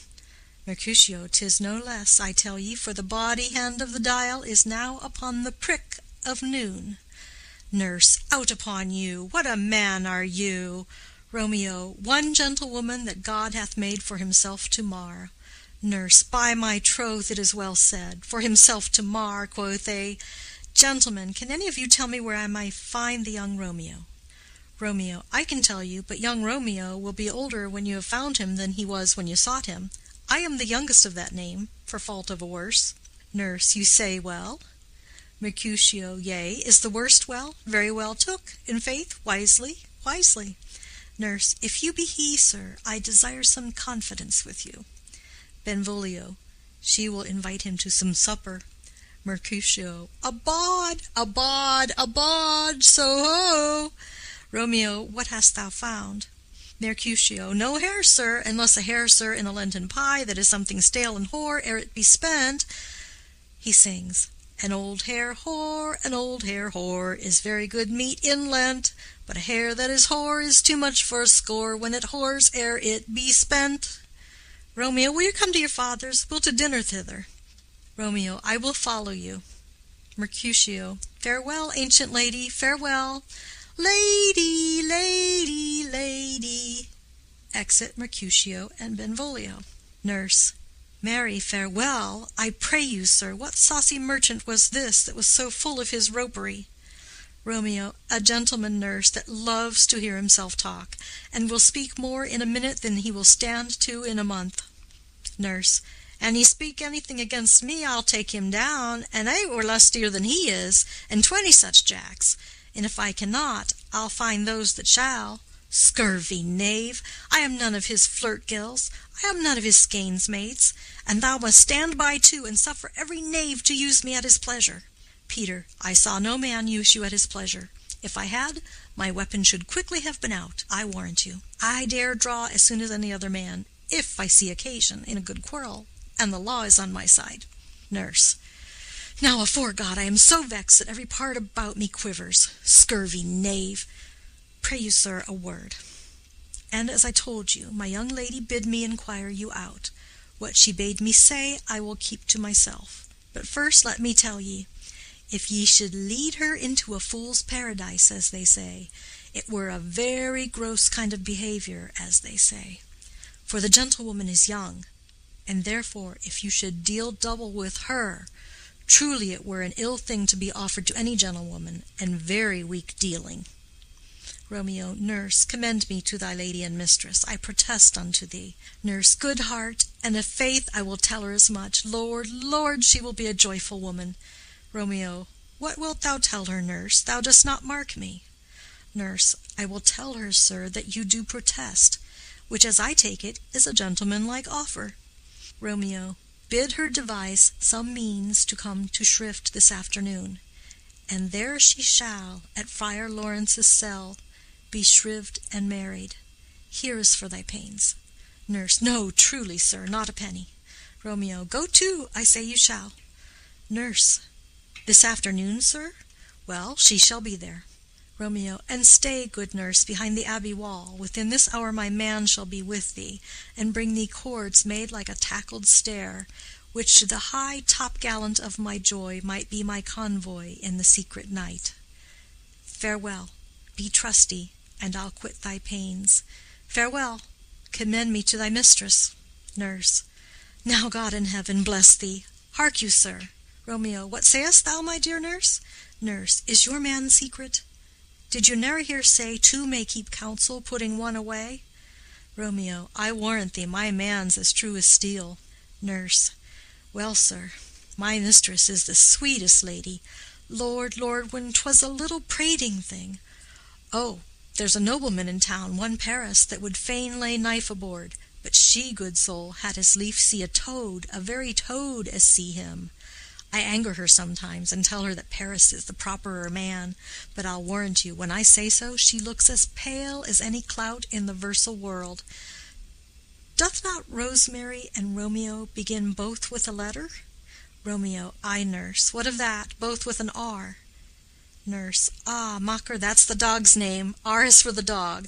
No, I know it begins with some other letter, and she hath the prettiest sensuousness of it, of you and Rosemary, that it would do you good to hear it. Romeo, commend me to thy lady. Nurse, 1,000 times. Exit Romeo. Peter! Peter, anon. Nurse, Peter, take my fan, and go before. Exit. End of Scene 4, Act 2. 2, Scene 5, Capulet's garden. Enter Juliet. Juliet. The clock struck 9 when I did send the nurse. In half an hour she promised to return. Perchance she cannot meet him. That's not so. Oh, she is lame. Love's heralds should be thoughts which 10 times faster glide than the sun's beams, driving back shadows over lowering hills. Therefore do nimble-pinioned doves draw love, and therefore hath the wind-swift Cupid wings. Now is the sun upon the highmost hill of this day's journey, and from 9 till 12 is 3 long hours, yet she is not come. Had she affections and warm youthful blood, she'd be as swift in motion as a ball. My words would bandy her to my sweet love, and his to me. But old folks, many fain as they were dead, unwieldy, slow, heavy, and pale as lead. Oh God, she comes! Enter nurse and Peter. Oh, honey nurse, what news? Hast thou met with him? Send thy man away. Nurse. Peter, stay at the gate. Exit Peter. Juliet. Now, good sweet nurse, O Lord, why lookest thou sad? Though news be sad, yet tell them merrily. If good, thou shamest the music of sweet news by playing it to me with so sour a face. Nurse. I am a-weary, give me leave a while. Fie, how my bones ache! What a jaunt have I had! Juliet. I would thou hadst my bones, and I thy news. Nay, come, I pray thee, speak. Good nurse, speak. Nurse. Jesu, what haste! Can you not stay a while? Do you not see that I am out of breath? Juliet. How art thou out of breath, when thou hast breath to say to me that thou art out of breath? The excuse that thou dost make in this delay is longer than the tale thou dost excuse. Is thy news good or bad? Answer to that. Say either, and I'll stay the circumstance. Let me be satisfied. Is it good or bad? Nurse. Well, you have made a simple choice. You know not how to choose a man. Romeo, no, not he. Though his face be better than any man's, yet his leg excels all men's. And for a hand and a foot and a body, though they be not to be talked on, yet they are past compare. He is not the flower of courtesy, but I'll warrant him as gentle as a lamb. Go thy ways, wench, serve God. What, have you dined at home? Juliet. No, but all this did I know before. What says he of our marriage? What of that? Nurse. Lord, how my head aches! What a head have I! It beats as it would fall in 20 pieces. My back on the other side? Oh, my back, my back! Beshrew your heart for sending me about to catch my death with jouncing up and down. Juliet. In faith, I am sorry that thou art not well. Sweet, sweet, sweet nurse, tell me, what says my love? Nurse. Your love says, like an honest gentleman, and a courteous, and a kind, and a handsome, and I warrant a virtuous.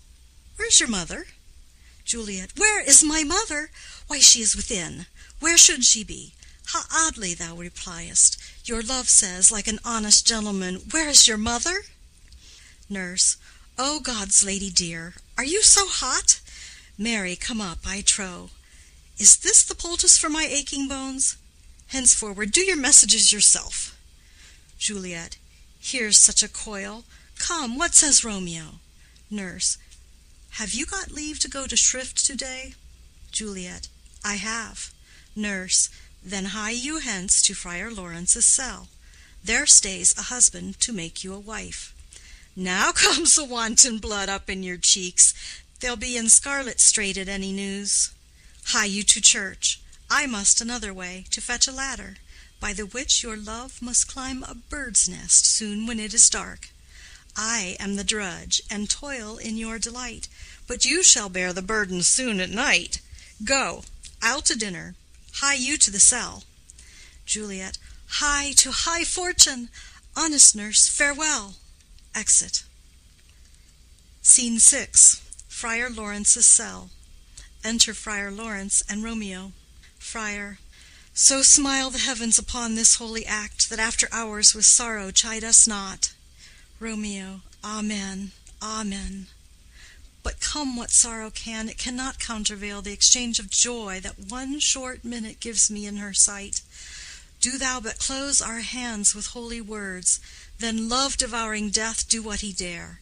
It is enough that I may but call her mine. Friar.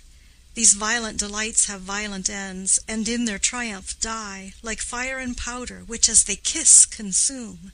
The sweetest honey is loathsome in its own deliciousness, and in the taste confounds the appetite. Therefore love moderately, long love doth so. Too swift arrives as tardy as too slow. Here comes the lady. Oh, so light a foot will never wear out the everlasting flint. A lover may bestride the gossamer that idles in the wanton summer air, and yet not fall. So light is vanity. Enter Juliet. Juliet. Good even to my ghostly confessor. Friar. Romeo shall thank thee, daughter, for us both. Juliet. As much to him, else is his thanks too much. Romeo. Oh, Juliet, if the measure of thy joy be heaped like mine, and that thy skill be more to blazon it, then sweeten with thy breath this neighbor air, and let rich music's tongue unfold the imagined happiness that both receive in either by this dear encounter. Juliet. Conceit, more rich in matter than in words, brags of his substance, not of ornament. They are but beggars that can count their worth. But my true love is grown to such excess I cannot sum up sum of half my wealth. Friar. Come, come with me, and we'll make short work. For by your leaves you shall not stay alone till Holy Church incorporate two in one. Exit. End of Scene 6. End of Act 2. This is Romeo and Juliet by William Shakespeare. Act 3, Scene 1, a public place. Enter Mercutio, Benvolio, page, and servants. Benvolio. I pray thee, good Mercutio, let's retire. The day is hot, the Capulets abroad, and if we meet we shall not scape a brawl. For now these hot days is the mad blood stirring. Mercutio. Thou art like one of these fellows that when he enters the confines of a tavern, claps me his sword upon the table and says, God send me no need of thee, and by the operation of the second cup draws him on the drawer, when indeed there is no need. Benvolio. Am I like such a fellow? Mercutio. Come, come, thou art as hot a jack in thy mood as any in Italy, and as soon moved to be moody, and as soon moody to be moved. Benvolio. And what too? Mercutio. Nay, and there were two such, we should have none shortly, for one would kill the other. Thou, why thou wilt quarrel with a man that hath a hair more or a hair less in his beard than thou hast. Thou wilt quarrel with a man for cracking nuts, having no other reason but because thou hast hazel eyes. What eye but such an eye would spy out such a quarrel? Thy head is as full of quarrels as an egg is full of meat, and yet thy head hath been beaten as addle as an egg for quarreling. Thou hast quarrelled with a man for coughing in the street, because he hath wakened thy dog that hath lain asleep in the sun. Didst thou not fall out with a tailor for wearing his new doublet before Easter? With another for tying his new shoes with an old riband? And yet thou wilt tutor me from quarrelling? Benvolio. And I were so apt to quarrel as thou art, any man should buy the fee simple of my life for an hour and a quarter. Mercutio. The fee simple, oh simple! Benvolio. By my head, here come the Capulets. Mercutio. By my heel, I care not. Enter Tybalt and others. Tybalt. Follow me close, for I will speak to them. Gentlemen, good den. A word with one of you. Mercutio. And but one word with one of us? Couple it with something. Make it a word and a blow. Tybalt. You shall find me apt enough to that, sir, and you will give me occasion. Mercutio. Could you not take some occasion without giving? Tybalt. Mercutio, thou consortest with Romeo. Mercutio. Consort? What dost thou make us, minstrels? And thou make minstrels of us, look to hear nothing but discords. Here's my fiddlestick. Here's that shall make you dance. Zounds, consort! Benvolio. We talk here in the public haunt of men. Either withdraw unto some private place and reason coldly of your grievances, or else depart. Here all eyes gaze on us. Mercutio. Men's eyes were made to look. Let them gaze. I will not budge for no man's pleasure, I. Tybalt. Well, peace be with you, sir. Here comes my man. Enter Romeo. Mercutio. But I'll be hanged, sir, if he wear your livery. Marry, go before to field, he'll be your follower. Your worship in that sense may call him man. Tybalt. Romeo, the love I bear thee can afford no better term than this. Thou art a villain. Romeo. Tybalt, the reason that I have to love thee doth much excuse the appertaining rage to such a greeting. Villain am I none. Therefore, farewell. I see thou knowest me not. Tybalt. Boy, this shall not excuse the injuries that thou hast done me. Therefore turn and draw. Romeo. I do protest I never injured thee, but love thee better than thou canst devise, till thou shalt know the reason of my love. And so, good Capulet, which name I tender as dearly as mine own, be satisfied. Mercutio. O calm, dishonorable, vile submission! Alla staccata carries it away. He draws. Tybalt, you rat-catcher, will you walk? Tybalt. What wouldst thou have with me? Mercutio. Good king of cats, nothing but one of your 9 lives, that I mean to make bold withal, and as you shall use me hereafter, dry beat the rest of the 8. Will you pluck your sword out of his pitcher by the ears? Make haste, lest mine be about your ears ere it be out. Tybalt. I am for you. Drawing. Romeo. Gentle Mercutio, put thy rapier up. Mercutio. Come, sir, you are passado. They fight. Romeo. Draw, Benvolio, beat down their weapons. Gentlemen, for shame, forbear this outrage. Tybalt, Mercutio, the prince expressly hath forbid this bandying in Verona streets. Hold Tybalt, good Mercutio. Exit Tybalt with his partisans. Mercutio. I am hurt. A plague o'er both your houses. I am sped. Is he gone, and hath nothing? Benvolio. What, art thou hurt? Mercutio. A scratch, a scratch. Marry, 'tis enough. Where is my page? Go, villain, fetch a surgeon. Exit page. Romeo. Courage, man, the hurt cannot be much. Mercutio. No, 'tis not so deep as a well, nor so wide as a church door, but 'tis enough. 'Twill serve. Ask for me tomorrow, and you shall find me a grave man. I am peppered, I warrant, for this world. A plague o'er both your houses. Zounds, a dog, a rat, a mouse, a cat, to scratch a man to death. A braggart, a rogue, a villain, that fights by the book of arithmetic. Why the devil came you between us? I was hurt under your arm. Romeo. I thought all for the best. Mercutio. Help me into some house, Benvolio, or I shall faint. A plague o'er both your houses. They have made worm's meat of me. I have it, and soundly too. Your houses. Exit Mercutio and Benvolio. Romeo. This gentleman, the prince's near ally, my very friend, hath got his mortal hurt in my behalf. My reputation stained with Tybalt's slander. Tybalt, that an hour hath been my kinsman. O sweet Juliet, thy beauty hath made me effeminate, and in my temper softened valor's steel. Re-enter Benvolio. Benvolio. O Romeo, Romeo, brave Mercutio's dead. That gallant spirit hath aspired the clouds, which too untimely here did scorn the earth. Romeo. This day's black fate on more days doth depend. This but begins the woe others must end. Benvolio. Here comes the furious Tybalt back again. Romeo. Alive in triumph, and Mercutio slain. Away to heaven, respective lenity, and fire-eyed fury be my conduct now. Re-enter Tybalt. Now, Tybalt, take the villain back again that late thou gavest me, for Mercutio's soul is but a little way above our heads, staying for thine to keep him company. Either thou, or I, or both must go with him. Tybalt. Thou wretched boy, that didst consort him here, shalt with him hence. Romeo. This shall determine that. They fight. Tybalt falls.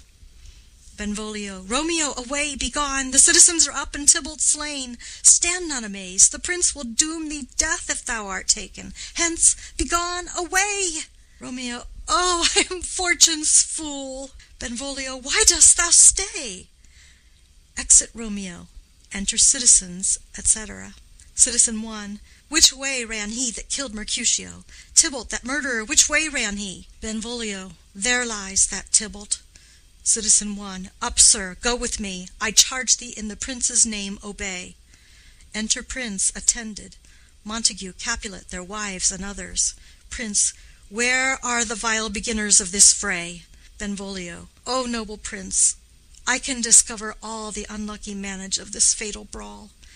There lies the man slain by young Romeo, that slew thy kinsman, brave Mercutio. Lady Capulet. Tybalt, my cousin, O my brother's child!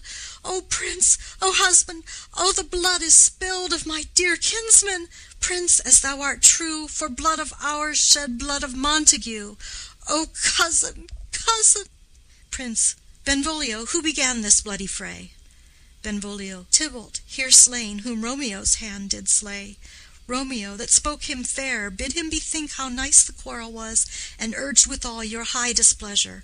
All this uttered with gentle breath, calm look, knees humbly bowed, could not take truce with the unruly spleen of Tybalt, deaf to peace, but that he tilts with piercing steel at bold Mercutio's breast, who, all as hot, turns deadly point to point, and with a martial scorn, with one hand beats cold death aside, and with the other sends it back to Tybalt, whose dexterity retorts it. Romeo, he cries aloud, Hold, friends, friends, part! And swifter than his tongue, his agile arm beats down their fatal points, and twixt them rushes, underneath whose arm an envious thrust from Tybalt hit the life of stout Mercutio, and then Tybalt fled. But by and by comes back to Romeo, who had but newly entertained revenge, and to it they go like lightning, for ere I could draw to part them was stout Tybalt slain, and as he fell did Romeo turn and fly. This is the truth, or let Benvolio die. Lady Capulet. He is a kinsman to the Montague. Affection makes him false. He speaks not true. Some 20 of them fought in this black strife, and all those 20 could but kill one life. I beg for justice, which thou, prince, must give. Romeo slew Tybalt. Romeo must not live. Prince. Romeo slew him. He slew Mercutio. Who now the price of his dear blood doth owe? Montague. Not Romeo, prince. He was Mercutio's friend. His fault concludes but what the law should end, the life of Tybalt. Prince. And for that offense, immediately we do exile him hence. I have an interest in your hate's proceeding. My blood for your rude brawls doth lie a-bleeding. But I'll immerse you with so strong a fine that you shall all repent the loss of mine. I will be deaf to pleading and excuses. Nor tears nor prayers shall purchase out abuses, therefore use none. Let Romeo hence in haste, else when he is found, that hour is his last. Bear hence this body, and attend our will. Mercy but murders, pardoning those that kill. Exit. End of Scene 1. Scene 2. A room in Capulet's house. Enter Juliet. Juliet. Gallop apace, ye fiery-footed steeds, toward Phoebus's lodging. Such a wagoner as Phaeton would whip you to the west, and bring in cloudy night immediately. Spread thy close curtain, love-performing night, that rude eyes may wink, and Romeo leap to these arms, untalked of and unseen. Lovers can see to do their amorous rites by their own beauties, or, if love be blind, it best agrees with night. Come, civil knight, thou sober-suited matron, all in black, and learn me how to lose a winning match, played for a pair of unstained maidenhoods. Hood my unmanned blood, bating in my cheeks, with thy black mantle, till strange love, grown bold, think true love acted simple modesty. Come, knight, come, Romeo, come, thou day and night, for thou wilt lie upon the wings of night, whiter than new snow upon a raven's back. Come, gentle night, come, loving black-browed night, give me my Romeo, and when he shall die, take him and cut him out in little stars, and he will make the face of heaven so fine that all the world will be in love with night, and pay no worship to the garish sun. Oh, I have bought the mansion of a love, but not possessed it, and though I am sold, not yet enjoyed. So tedious is this day as is the night before some festival to an impatient child that hath new robes, and may not wear them. Oh, here comes my nurse, and she brings news, and every tongue that speaks but Romeo's name speaks heavenly eloquence. Enter nurse with cords. Now, nurse, what news? What hast thou there? The cords that Romeo bid thee fetch? Nurse. Ay, the cords. Throws them down. Juliet. Ah me, what news? Why dost thou wring thy hands? Nurse. Ah, well a day! He's dead! He's dead! He's dead! We are undone, lady, we are undone. Alack the day! He's gone! He's killed! He's dead! Juliet. Can heaven be so envious? Nurse. Romeo can, though heaven cannot. Oh, Romeo, Romeo! Who ever would have thought it? Romeo! Juliet. What devil art thou that dost torment me thus? This torture should be roared in dismal hell. Hath Romeo slain himself? Say thou but I, and that bare vowel I shall poison more than the death-darting eye of a cockatrice. I am not I, if there be such an eye, or those eyes shut that make the answer I. If he be slain, say I, or if not, no. Brief sounds determine of my weal or woe. Nurse. I saw the wound, I saw it with mine eyes. God save the mark, here on his manly breast.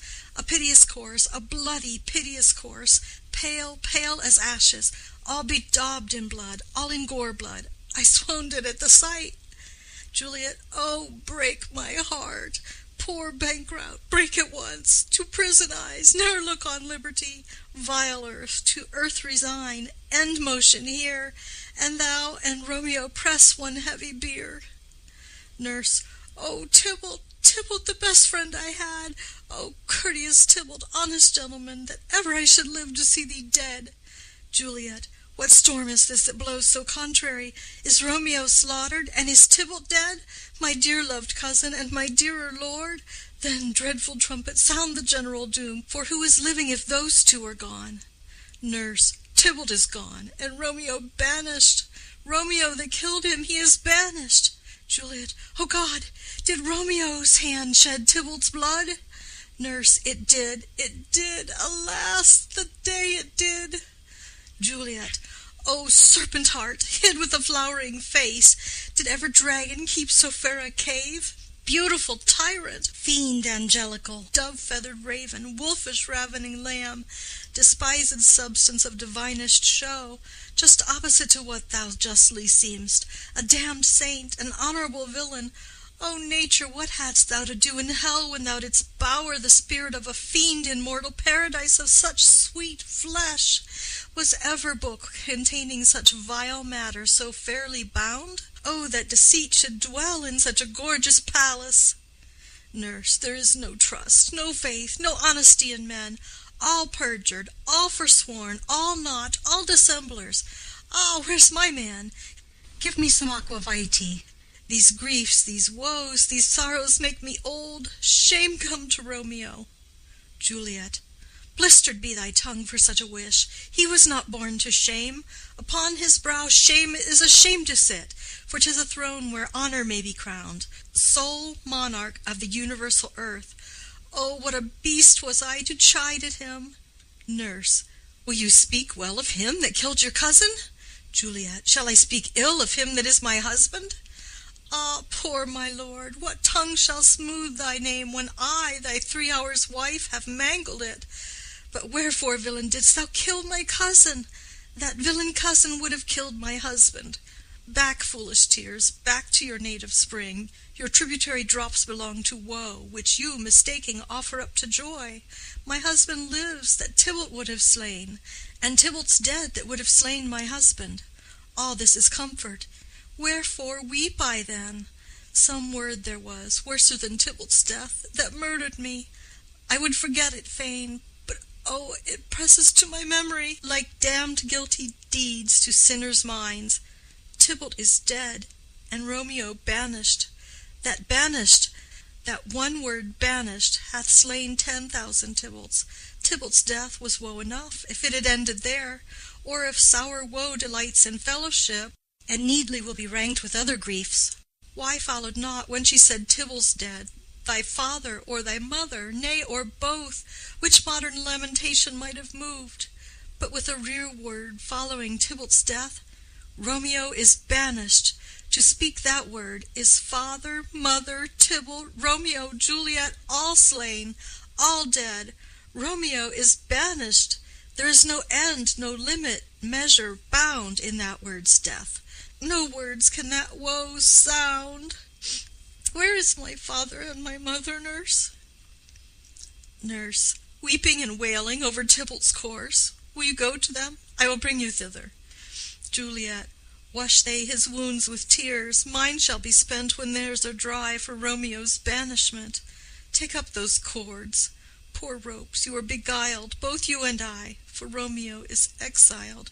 He made you for a highway to my bed, but I, a maid, die maiden widowed. Come, cords, come, nurse, I'll to my wedding bed, and death, not Romeo, take my maidenhead. Nurse, hie to your chamber, I'll find Romeo to comfort you.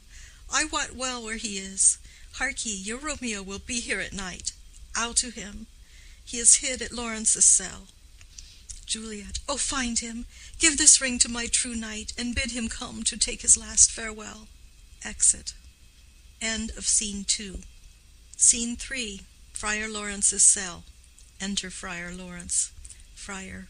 Romeo, come forth. Come forth, thou fearful man. Affliction is enamored of thy parts, and thou art wedded to calamity. Enter Romeo. Romeo, father, what news? What is the prince's doom? What sorrow craves acquaintance at my hand that I yet know not? Friar. Too familiar is my dear son with such sour company. I bring thee tidings of the prince's doom. Romeo, what less than doomsday is the prince's doom? Friar. A gentler judgment vanished from his lips. Not body's death, but body's banishment. Romeo. Ha! Banishment! Be merciful, say death, for exile hath more terror in his look, much more than death. Do not say banishment. Friar. Hence from Verona art thou banished. Be patient, for the world is broad and wide. Romeo. There is no world without Verona walls, but purgatory, torture, hell itself. Hence banished is banished from the world, and world's exile is death. Then banished is death mistermed. Calling death banishment, thou cuttest my head off with a golden axe, and smilest upon the stroke that murders me. Friar. O deadly sin! O rude unthankfulness! Thy fault our law calls death. But the kind prince, taking thy part, hath brushed aside the law, and turned that black word death to banishment. This is dear mercy, and thou seest it not. Romeo. 'Tis torture, and not mercy. Heaven is here, where Juliet lives, and every cat and dog and little mouse, every unworthy thing, live here in heaven and may look on her, but Romeo may not. More validity, more honorable state, more courtship lives in carrion flies than Romeo. They may seize on the white wonder of Juliet's hand, and steal immortal blessing from her lips, who even in pure and vestal modesty still blush, as thinking their own kisses sin. But Romeo may not. He is banished. This may flies do, when I from this must fly. And sayest thou yet that exile is not death? Hadst thou no poison mixed, no sharp ground knife, no sudden mean of death, though ne'er so mean, but banished to kill me? Banished? O friar, the damned use that word in hell. Howlings attend it. How hast thou the heart, being a divine, a ghostly confessor, a sin absolver, and my friend professed, to mangle me with that word banishment? Friar. Thou fond madman, hear me speak a little. Romeo. Oh, thou wilt speak again of banishment. Friar. I'll give thee armor to keep off that word, adversity's sweet milk, philosophy, to comfort thee, though thou art banished. Romeo. Yet banished? Hang up philosophy, unless philosophy can make a Juliet, displant a town, reverse a prince's doom. It helps not, it prevails not. Talk no more. Friar. Oh, then I see that madmen have no ears. Romeo. How should they, when that wise men have no eyes? Friar. Let me dispute of thee of thy estate. Romeo. Thou canst not speak of that thou dost not feel. Wert thou as young as I, Juliet thy love, an hour but married, Tybalt murdered, doting like me, and like me banished, then mightst thou speak, then mightst thou tear thy hair, and fall upon the ground as I do now, taking the measure of an unmade grave. Knocking within. Friar. Arise, one knocks. Good Romeo, hide thyself. Romeo. Not I, unless the breath of heart-sick groans, mist-like, enfold me from the search of eyes. Knocking. Friar. Hark how they knock! Who's there? Romeo. Arise, thou wilt be taken. Stay a while. Stand up. Knocking. Run to my study. By and by, God's will. What simpleness is this? I come, I come. Knocking. Who knocks so hard? Whence come you? What's your will? Nurse within. Let me come in, and you shall know my errand. I come from Lady Juliet. Friar. Welcome then. Enter Nurse. Nurse. O holy friar, oh tell me, holy friar, where is my lady's lord? Where's Romeo? Friar. There on the ground, with his own tears made drunk. Nurse. Oh, he is even in my mistress's case, just in her case. Friar. Oh, woeful sympathy, piteous predicament. Nurse. Even so lies she, blubbering and weeping, weeping and blubbering. Stand up, stand up, stand, and you be a man. For Juliet's sake, for her sake, rise and stand. Why should you fall into so deep an O? Romeo. Nurse. Nurse. Ah, sir, well, death's the end of all. Romeo. Spakest thou of Juliet? How is it with her? Doth not she think me an old murderer? Now I have stained the childhood of our joy with blood removed but little from her own. Where is she, and how doth she, and what says my concealed lady to our cancelled love? Nurse. Oh, she says nothing, sir, but weeps and weeps, and now falls on her bed, and then starts up, and Tybalt calls, and then on Romeo cries, and then down falls again. Romeo. As if that name, shot from the deadly level of a gun, did murder her, as that name's cursed hand murdered her kinsman. Oh, tell me, friar, tell me, in what vile part of this anatomy doth my name lodge? Tell me, that I may sack the hateful mansion. Drawing his sword. Friar. Hold thy desperate hand. Art thou a man? Thy form cries out thou art. Thy tears are womanish. Thy wild acts denote the unreasonable fury of a beast. Unseemly woman in a seeming man, or ill-beseeming beast in seeming both. Thou hast amazed me. By my holy order I thought thy disposition better tempered. Hast thou slain Tybalt? Wilt thou slay thyself, and slay thy lady too, that lives in thee, by doing damned hate upon thyself? Why railest thou on thy birth, the heaven and earth, since birth and heaven and earth all three do meet in thee at once, which thou at once wouldst lose? Fie, fie, thou shamest thy shape, thy love, thy wit, which like a usurer aboundest in all, and uses none in that true use indeed which should bedeck thy shape, thy love, thy wit. Thy noble shape is but a form of wax, digressing from the valor of a man. Thy dear love sworn, but hollow perjury, killing that love which thou hast vowed to cherish. Thy wit, that ornament to shape and love, misshapen in the conduct of them both, like powder in a skilless soldier's flask, is set afire by thine own ignorance, and thou dismembered with thine own defense. What rouse thee, man? Thy Juliet is alive, for whose dear sake thou wast but lately dead. There thou art happy. Tybalt would kill thee, but thou slewest Tybalt. There thou art happy too. The law that threatened death becomes thy friend and turns it to exile. There art thou happy. A pack of blessings lights upon thy back. Happiness courts thee in her best array, but like a misbehaved and sullen wench thou poutest upon thy fortune and thy love. Take heed, for such die miserable. Go, get thee to thy love, as was decreed. Ascend her chamber hence, and comfort her. But look, thou stay not till the watch be set, for then thou canst not pass to Mantua, where thou shalt live till we can find a time to blaze your marriage, reconcile your friends, beg pardon of the prince, and call thee back with 20,000 times more joy than thou went'st forth in lamentation. Go before nurse, commend me to thy lady, and bid her hasten all the house to bed, which heavy sorrow makes them apt unto. Romeo is coming. Nurse. O Lord, I could have stayed here all the night to hear good counsel. Oh, what learning is! My lord, I'll tell my lady you will come. Romeo. Do so, and bid my sweet prepare to chide. Nurse. Here, sir, a ring she bid me give you, sir. Hie you, make haste, for it grows very late. Exit. Romeo. How well my comfort is revived by this! Friar, go hence, good night, and here stands all your state. Either be gone before the watch be set, or by the break of day disguised from hence, sojourn in Mantua. I'll find out your man, and he shall signify from time to time every good hap to you that chances here. Give me thy hand. 'Tis late. Farewell. Good night.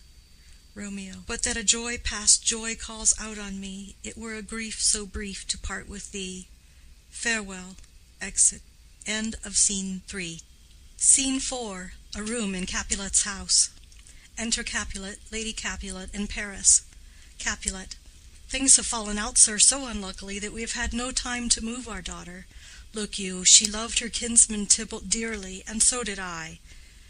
Well, we were born to die. 'Tis very late. She'll not come down to-night. I promise you, but for your company I would have been abed an hour ago.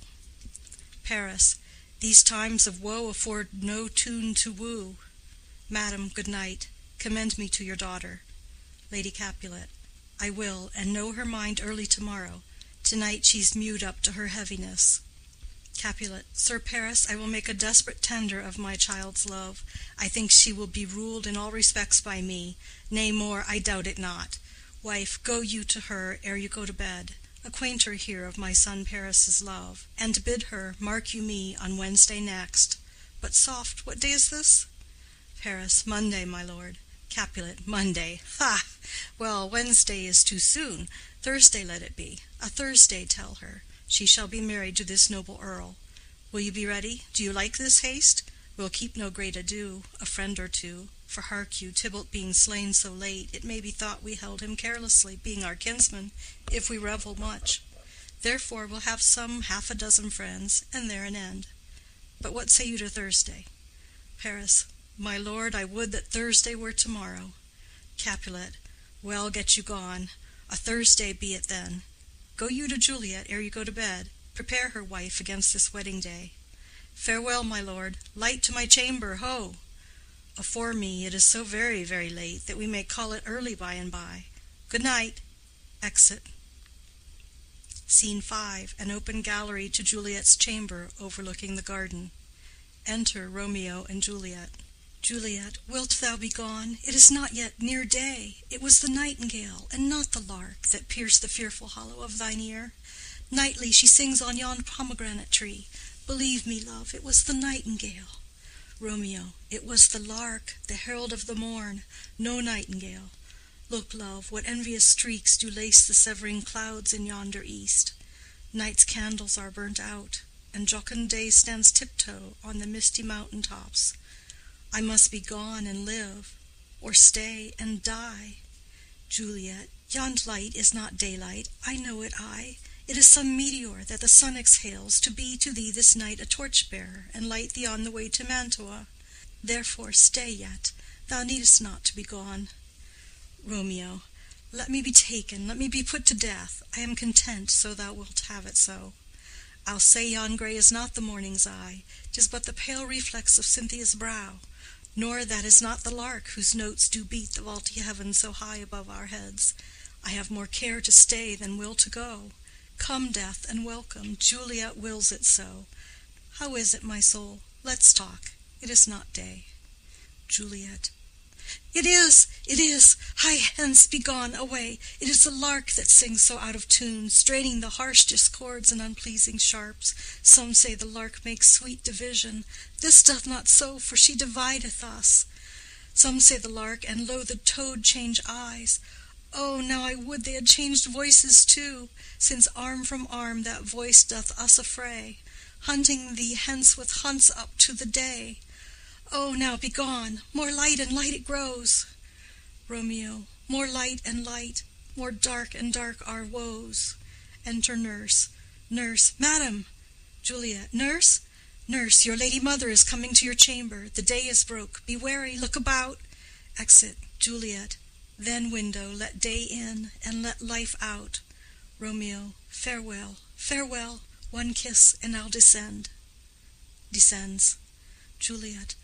Art thou gone so? My lord, my love, my friend, I must hear from thee every day in the hour, for in a minute there are many days. Oh, by this count I shall be much in years ere I again behold my Romeo. Romeo. Farewell. I will omit no opportunity that may convey my greetings, love, to thee. Juliet. Oh, thinkest thou we shall ever meet again?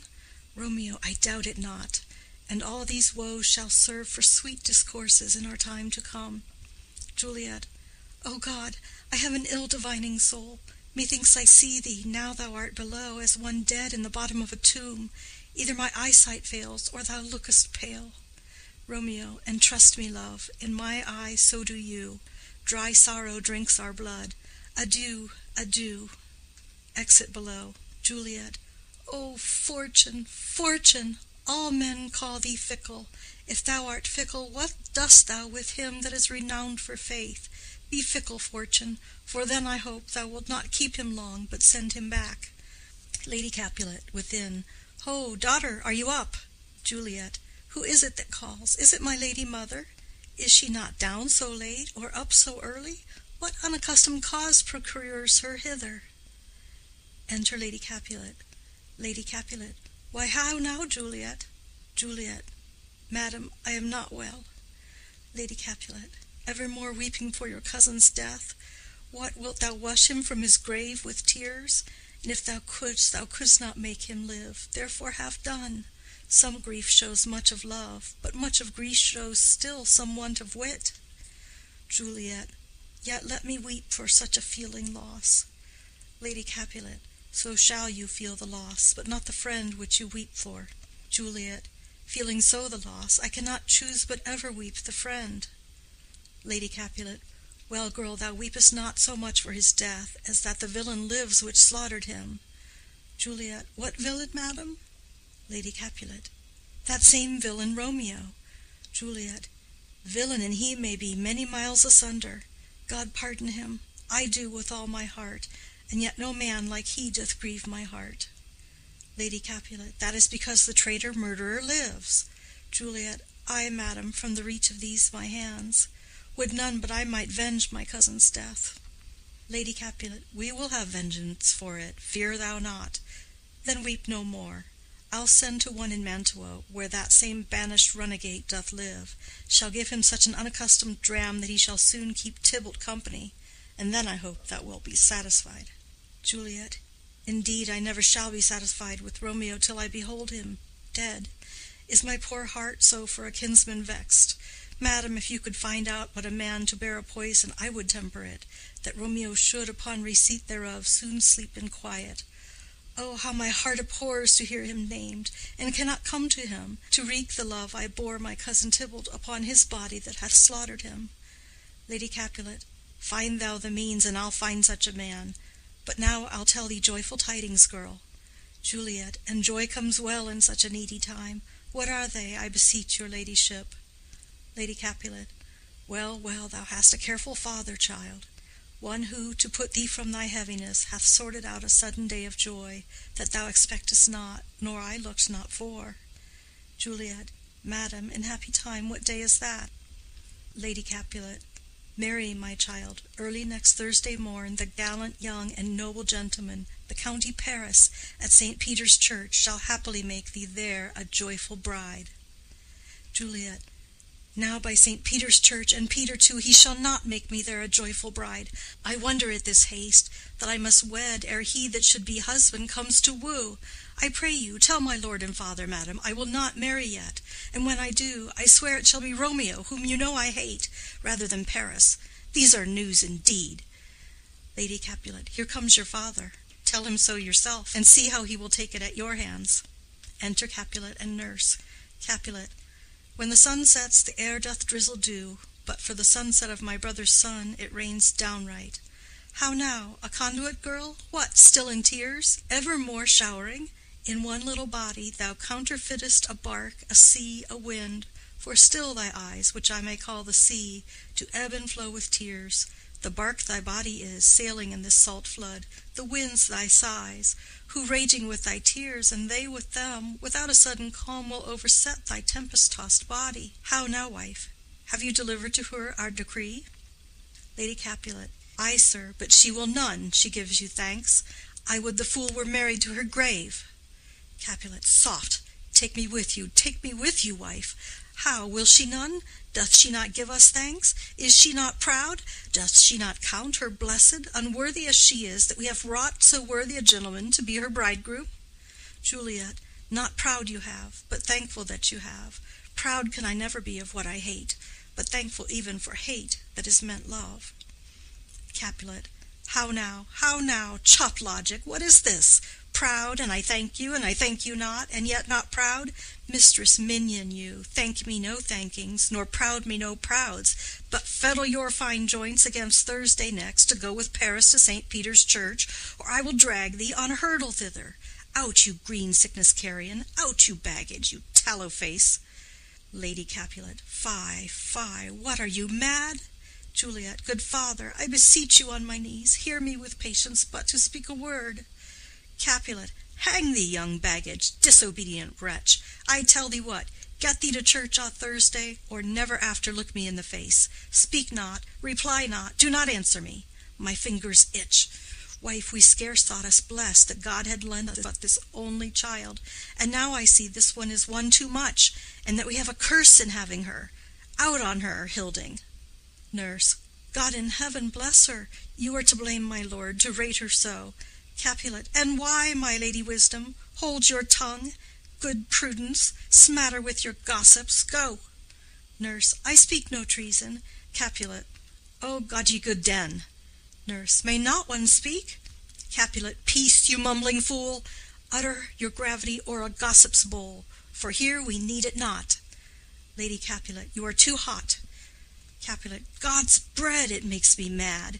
Day, night, hour, time, tide, work, play, alone in company, still my care hath been to have her matched, and having now provided a gentleman of noble parentage, a fair domain, youthful and nobly trained, stuffed, as they say, with honorable parts, proportioned as one's heart would wish a man, and then to have a wretched puling fool, a whining mammet, in her fortune's tender, to answer, I'll not wed, I cannot love, I am too young, I pray you pardon me. But an you will not wed, I'll pardon you. Graze where you will, you shall not house with me. Look to it, think on it, I do not use to jest. Thursday is near. Lay hand on heart, advise, and you be mine, I'll give you to my friend. And you be not, hang, beg, starve, die in the streets, for by my soul, I'll ne'er acknowledge thee.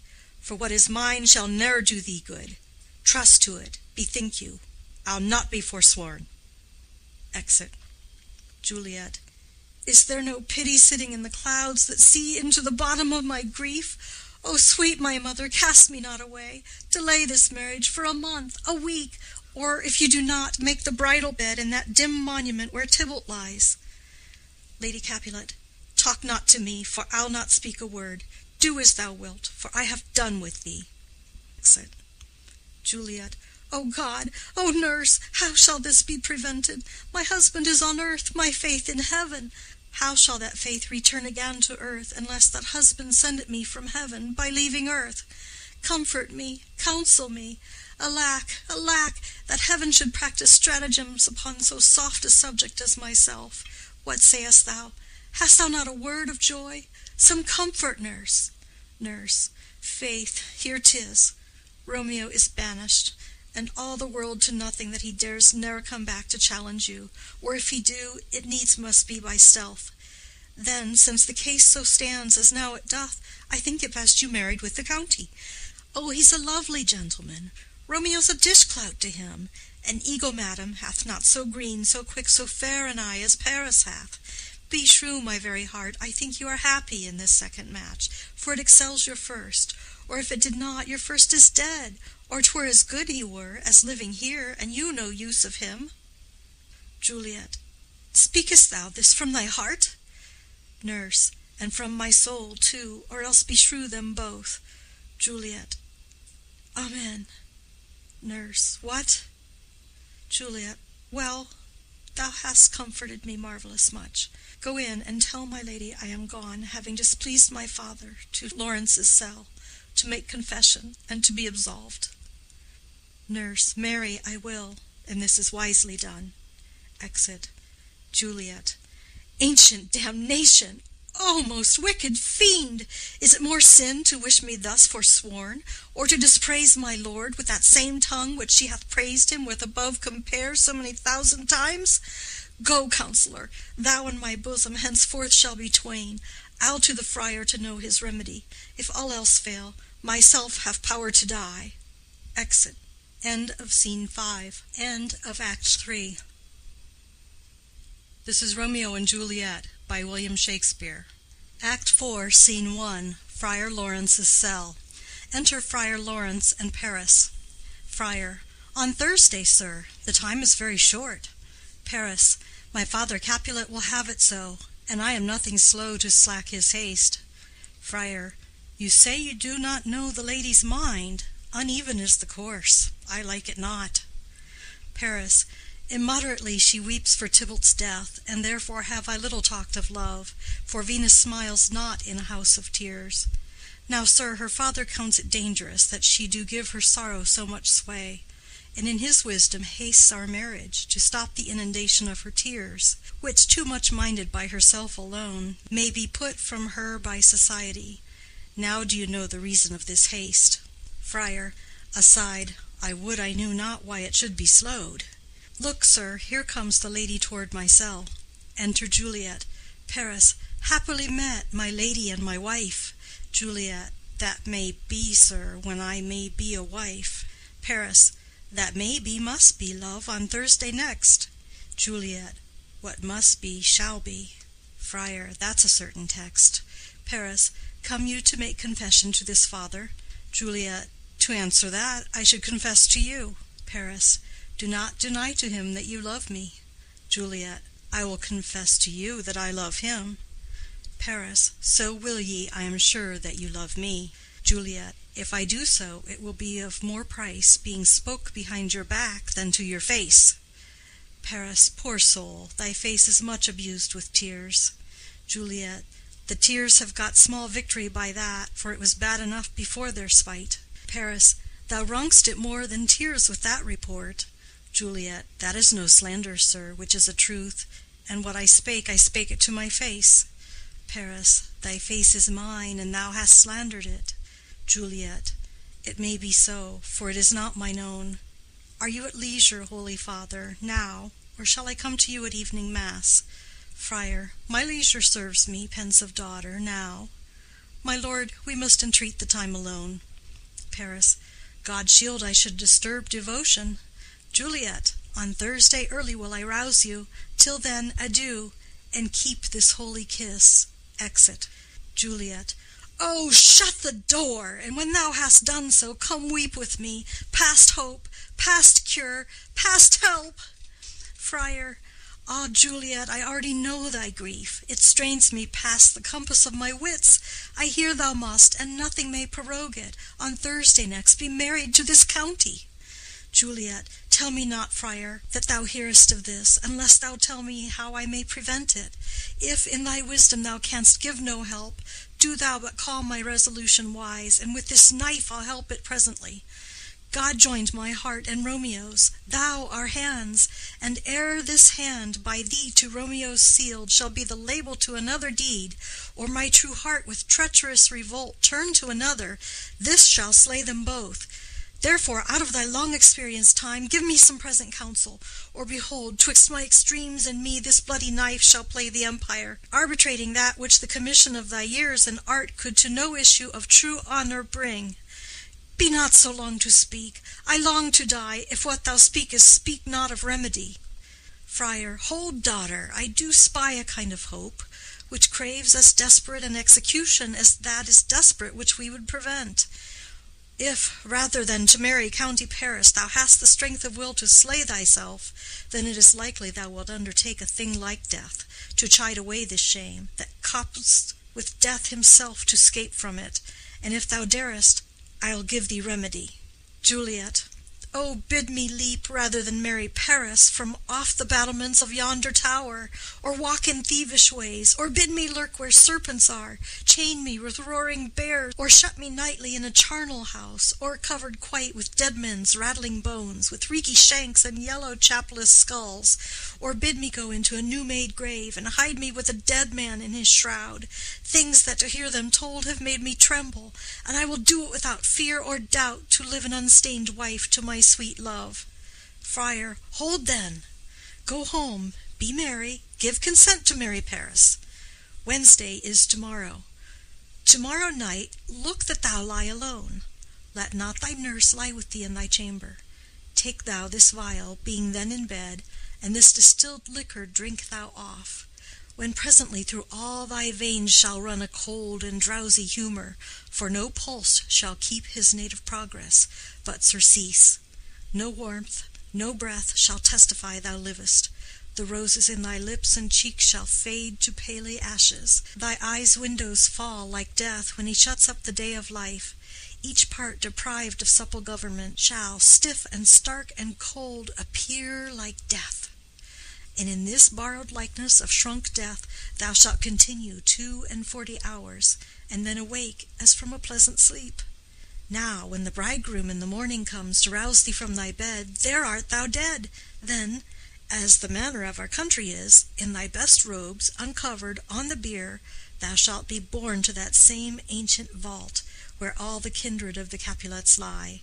In the meantime, against thou shalt awake, shall Romeo by my letters know our drift, and hither shall he come, and he and I will watch thy waking, and that very night shall Romeo bear thee hence to Mantua, and this shall free thee from this present shame, if no inconstant toy nor womanish fear abate thy valor in the acting it.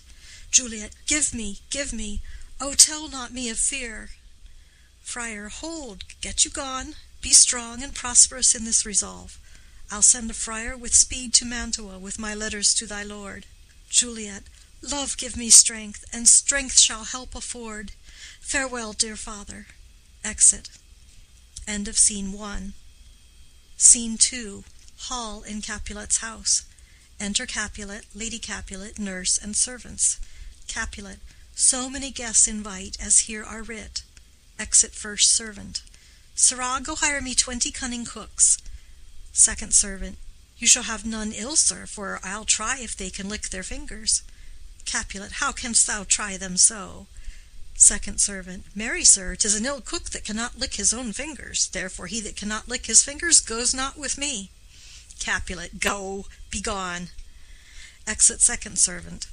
We shall be much unfurnished for this time. What, is my daughter gone to Friar Lawrence? Nurse. Ay, forsooth. Capulet. Well, be may chance to do some good on her.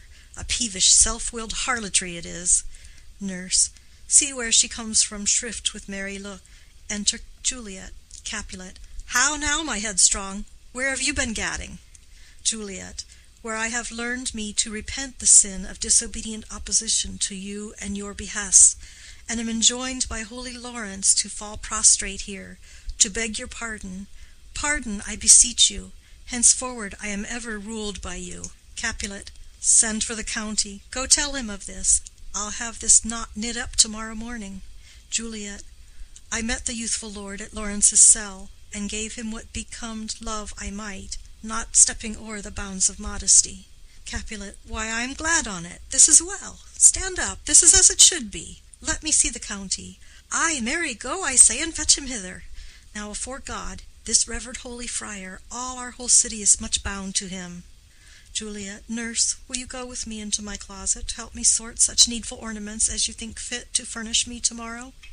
Lady Capulet. No, not till Thursday. There's time enough. Capulet. Go, nurse, go with her. We'll to church tomorrow. Exit Juliet and nurse. Lady Capulet. We shall be short in our provision. 'Tis now near night. Capulet. Tush, I will stir about, and all things shall be well, I warrant thee, wife. Go thou to Juliet. Help to deck up her. I'll not to bed to-night. Let me alone. I'll play the housewife for this once. What ho, they are all forth. Well, I will walk myself to County Paris, to prepare him up against tomorrow. My heart is wondrous light since this same wayward girl is so reclaimed. Exit. End of Scene 2. Scene 3. Juliet's chamber. Enter Juliet and nurse. Juliet. Ay, those attires are best, but gentle nurse, I pray thee leave me to myself tonight, for I have need of many orisons to move the heavens to smile upon my state, which well thou knowest is cross and full of sin. Enter Lady Capulet. Lady Capulet. What, are you busy, ho? Need you my help? Juliet. No, madam. We have culled such necessaries as are behoveful for our state tomorrow. So please you, let me now be left alone, and let the nurse this night sit up with you, for I am sure you have your hands full all in this so sudden business. Lady Capulet. Good night. Get thee to bed and rest, for thou hast need. Exit Lady Capulet and nurse. Juliet. Farewell. God knows when we shall meet again. I have a faint cold fear thrills through my veins that almost freezes up the heat of life. I'll call them back again to comfort me. Nurse! Oh, what should she do here? My dismal scene I needs must act alone. Come, viol. What if this mixture do not work at all? Shall I be married, then, tomorrow morning? No, no, this shall forbid it. Lie thou there, laying down her dagger. What if it be a poison which the friar subtly hath ministered to have me dead, lest in this marriage he should be dishonored, because he married me before to Romeo? I fear it is. And yet methinks it should not, for he hath still been tried a holy man. I will not entertain so bad a thought. How if, when I am laid into the tomb, I wake before the time that Romeo come to redeem me? There's a fearful point. Shall I not then be stifled in the vault, to whose foul mouth no healthsome air breathes in, and there die strangled ere my Romeo comes? Or if I live, is it not very like the horrible conceit of death and night, together with the terror of the place, as in a vault, an ancient receptacle, where for this many hundred years the bones of all my buried ancestors are packed, where bloody Tybalt, yet but green in earth, lies festering in his shroud, whereas they say at some hours in the night spirits resort? Alack, alack, is it not like that I, so early waking, what with loathsome smells and shrieks like mandrakes torn out of the earth, that living mortals, hearing them, run mad? Oh, if I wake, shall I not be distraught, environed with all these hideous fears, and madly play with my forefathers' joints, and pluck the mangled Tybalt from his shroud, and in this rage with some great kinsman's bone, as with a club, dash out my desperate brains? Oh, look, methinks I see my cousin's ghost seeking out Romeo, that did spit his body upon a rapier's point. Stay, Tybalt, stay. Romeo, I come. This do I drink to thee. Throws herself on the bed. End of Scene 3. Scene 4. Hall in Capulet's house. Enter Lady Capulet and nurse. Lady Capulet. Hold, take these keys and fetch more spices, nurse. Nurse. They call for dates and quinces in the pantry. Enter Capulet. Capulet. Come, stir, stir, stir, the second cock hath crowed, the curfew bell hath rung, 'tis 3 o'clock. Look to the baked meats, good Angelica, spare not for cost. Nurse. Go, you cot queen, go, get you to bed. Faith, you'll be sick tomorrow for this night's watching. Capulet. No, not a whit. What, I have watched ere now all night for lesser cause, and ne'er been sick. Lady Capulet. Ay, you have been a mouse hunt in your time, but I will watch you from such watching now. Exit Lady Capulet and nurse. Capulet. A jealous hood, a jealous hood. Now, fellow. Enter servants with spits, logs, and baskets. What's there? Servant 1. Things for the cook, sir, but I know not what. Capulet. Make haste, make haste. Exit Servant 1.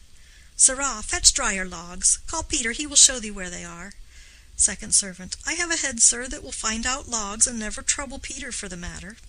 Exit. Capulet. Mass and well said. A merry horse, and ha! Thou shalt be loggerhead. Good faith, 'tis day. The county will be here with music straight, for so he said he would. Ah, I hear him near. Music within. Nurse! Wife! What ho! What, nurse? I say! Re-enter nurse. Go, waken Juliet. Go and trim her up. I'll go and chat with Paris. Hi, make haste, make haste. The bridegroom he is come already. Make haste, I say. Exit. End of Scene 4. Scene 5. Juliet's chamber. Juliet on the bed. Enter nurse. Mistress! What mistress? Juliet! fast, I warrant her, she. Why, lamb, why, lady, fie, you slug a bed, why, love, I say, madam, sweetheart, why, bride, what, not a word? You take your pennyworths now, sleep for a week, for the next night, I warrant, the county Paris hath set up his rest, that you shall rest but little.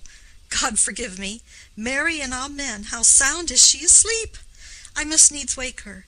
Madam, madam, madam, I let the county take you in your bed. He'll fright you up, in faith, will it not be? What, dressed and in your clothes, and down again? I must needs wake you. Lady, lady, lady! Alas, alas, help, help, my lady's dead! Oh, well a day that ever I was born! Some aquavitae, ho! My lord, my lady! Enter Lady Capulet. Lady Capulet, what noise is here? Nurse, oh, lamentable day! Lady Capulet, what is the matter? Nurse, look, look, oh, heavy day! Lady Capulet, oh me, my child, my only life! Revive, look up, or I will die with thee! Help, help, call help! Enter Capulet. Capulet, for shame, bring Juliet forth, her lord is come. Nurse, she's dead, deceased, she's dead, alack the day! Lady Capulet, alack the day, she's dead, she's dead, she's dead! Capulet, ha, let me see her, out, alas, she's cold, her blood is settled, and her joints are stiff. Life and these lips have long been separated. Death lies on her like an untimely frost upon the sweetest flower of all the field. Accursed time, unfortunate old man! Nurse, oh, lamentable day! Lady Capulet, oh, woeful time! Capulet, death that hath taken her hence to make me wail, ties up my tongue and will not let me speak. Enter Friar Lawrence and Paris with musicians. Friar, come, is the bride ready to go to church? Capulet, ready to go, but never to return. O son, the night before thy wedding day hath death lain with thy bride. There she lies, flower as she was, deflowered by him. Death is my son-in-law, death is my heir. My daughter he hath wedded. I will die and leave him all, life, living, all is death's. Paris, have I thought long to see this morning's face, and doth it give me such a sight as this?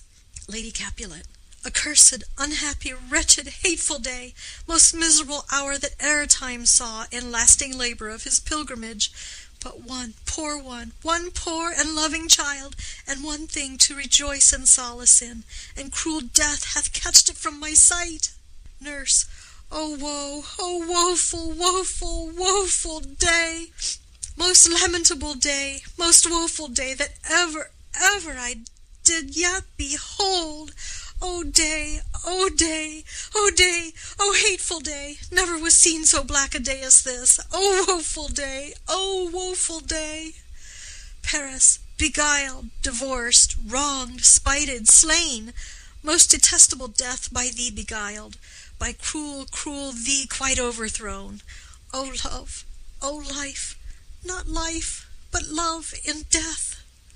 Capulet, despised, distressed, hated, martyred, killed, uncomfortable time, why camest thou now to murder our solemnity?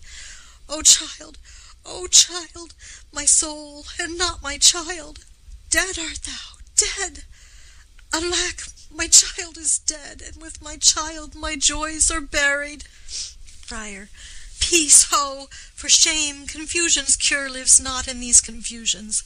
Heaven and yourself had part in this fair maid. Now heaven hath all, and all the better is it for the maid. Your part in her you could not keep from death, but heaven keeps his part in eternal life. The most you sought was her promotion, for 'twas your heaven she should be advanced. And weep ye now, seeing she is advanced above the clouds, as high as heaven itself? Oh, in this love you love your child so ill that you run mad, seeing that she is well. She's not well married that lives married long, but she's best married that dies married young. Dry up your tears, and stick your rosemary on this fair corse, and as the custom is, in all her best array, bear her to church. For though fond nature bids us all lament, yet nature's tears are reason's merriment. Capulet, all things that we ordained festival turn from their office to black funeral. our instruments to melancholy bells, our wedding cheer to a sad burial feast, our solemn hymns to sullen dirges change, our bridal flowers serve for a buried corse, and all things change them to the contrary. Friar, sir, go you in, and madam, go with him, and go, Sir Paris, every one prepare to follow this fair course unto her grave. The heavens do lower upon you for some ill, move them no more by crossing their high will. Exit Capulet, Lady Capulet, Paris, and Friar. First Musician. Faith, we may put up our pipes and be gone. Nurse. Honest good fellows, put up, for well you know this is a pitiful case. Exit. First Musician. Ay, by my troth, the case may be amended. Enter Peter. Peter. Musicians, O musicians, heart's ease, and you will have me live. Play heart's ease. First Musician. Why heart's ease? Peter. O musicians, because my heart itself plays, my heart is full of woe. O play me some merry dump to comfort me. First Musician. Not a dump, 'tis no time to play now. Peter. You will not then? First Musician. No. Peter. I will then give it you soundly. First Musician. What will you give us? Peter. No money on my faith, but the gleek. I will give you the minstrel. First Musician. Then will I give you the serving creature. Peter. Then will I lay the serving creature's dagger on your pate. I will carry no crotchets. I'll ray you, I'll faw you. Do you note me? First Musician. And you ray us and faw us, you note us. Second Musician. Pray you put up your dagger and put out your wit. Peter. Then have at you with my wit. I will dry beat you with an iron wit and put up my iron dagger. Answer me like men. When griping grief the heart doth wound, and doleful dumps the mind oppress, then music with her silver sound. Why silver sound? Why music with her silver sound? What say you, Simon Catling? First Musician. Marry, sir, because silver hath a sweet sound. Peter. Pretty. What say you, Hugh Rebeck? Second Musician. I say silver sound, because musicians sound for silver. Peter. Pretty too. What say you, James Soundpost? Third Musician. Faith, I know not what to say. Peter. Oh, I cry you mercy. You are the singer. I will say for you. It is music with her silver sound, because musicians have no gold for sounding. Then music with her silver sound, with speedy help, doth lend redress. Exit. First Musician. What a pestilent knave is this same. Second Musician. Hang him, Jack. Come, Will in here, tarry for the mourners, and stay for dinner. Exit. End of Scene 5. This is Romeo and Juliet by William Shakespeare. Act 5, Scene 1, Mantua, a street. Enter Romeo. Romeo. If I may trust the flattering eye of sleep, my dreams presage some joyful news at hand. My bosom's lord sits lightly in his throne, and all this day an unaccustomed spirit lifts me above the ground with cheerful thoughts. I dreamt my lady came and found me dead. Strange dream that gives a dead man leave to think, and breathed such life with kisses in my lips that I revived and was an emperor. Ah me, how sweet is love itself possessed, when but love's shadows are so rich in joy. Enter Balthazar. News from Verona. How now, Balthazar? Dost thou not bring me letters from the friar? How doth my lady? Is my father well? How fares my Juliet? That I ask again, for nothing can be ill if she be well. Balthazar. Then she is well, and nothing can be ill. Her body sleeps in Capel's monument, and her immortal part with angels lives. I saw her laid low in her kindred's vault, and presently took post to tell it you. Oh, pardon me for bringing these ill news, since you did leave it for my office, sir. Romeo. Is it even so? Then I defy you, stars. Thou knowest my lodging. Get me ink and paper, and hire post horses. I will hence tonight. Balthazar. I do beseech you, sir, have patience. Your looks are pale and wild, and do import some misadventure. Romeo. Tush, thou art deceived. Leave me, and do the thing I bid thee do. Hast thou no letters to me from the friar? Balthazar. No, my good lord. Romeo. No matter.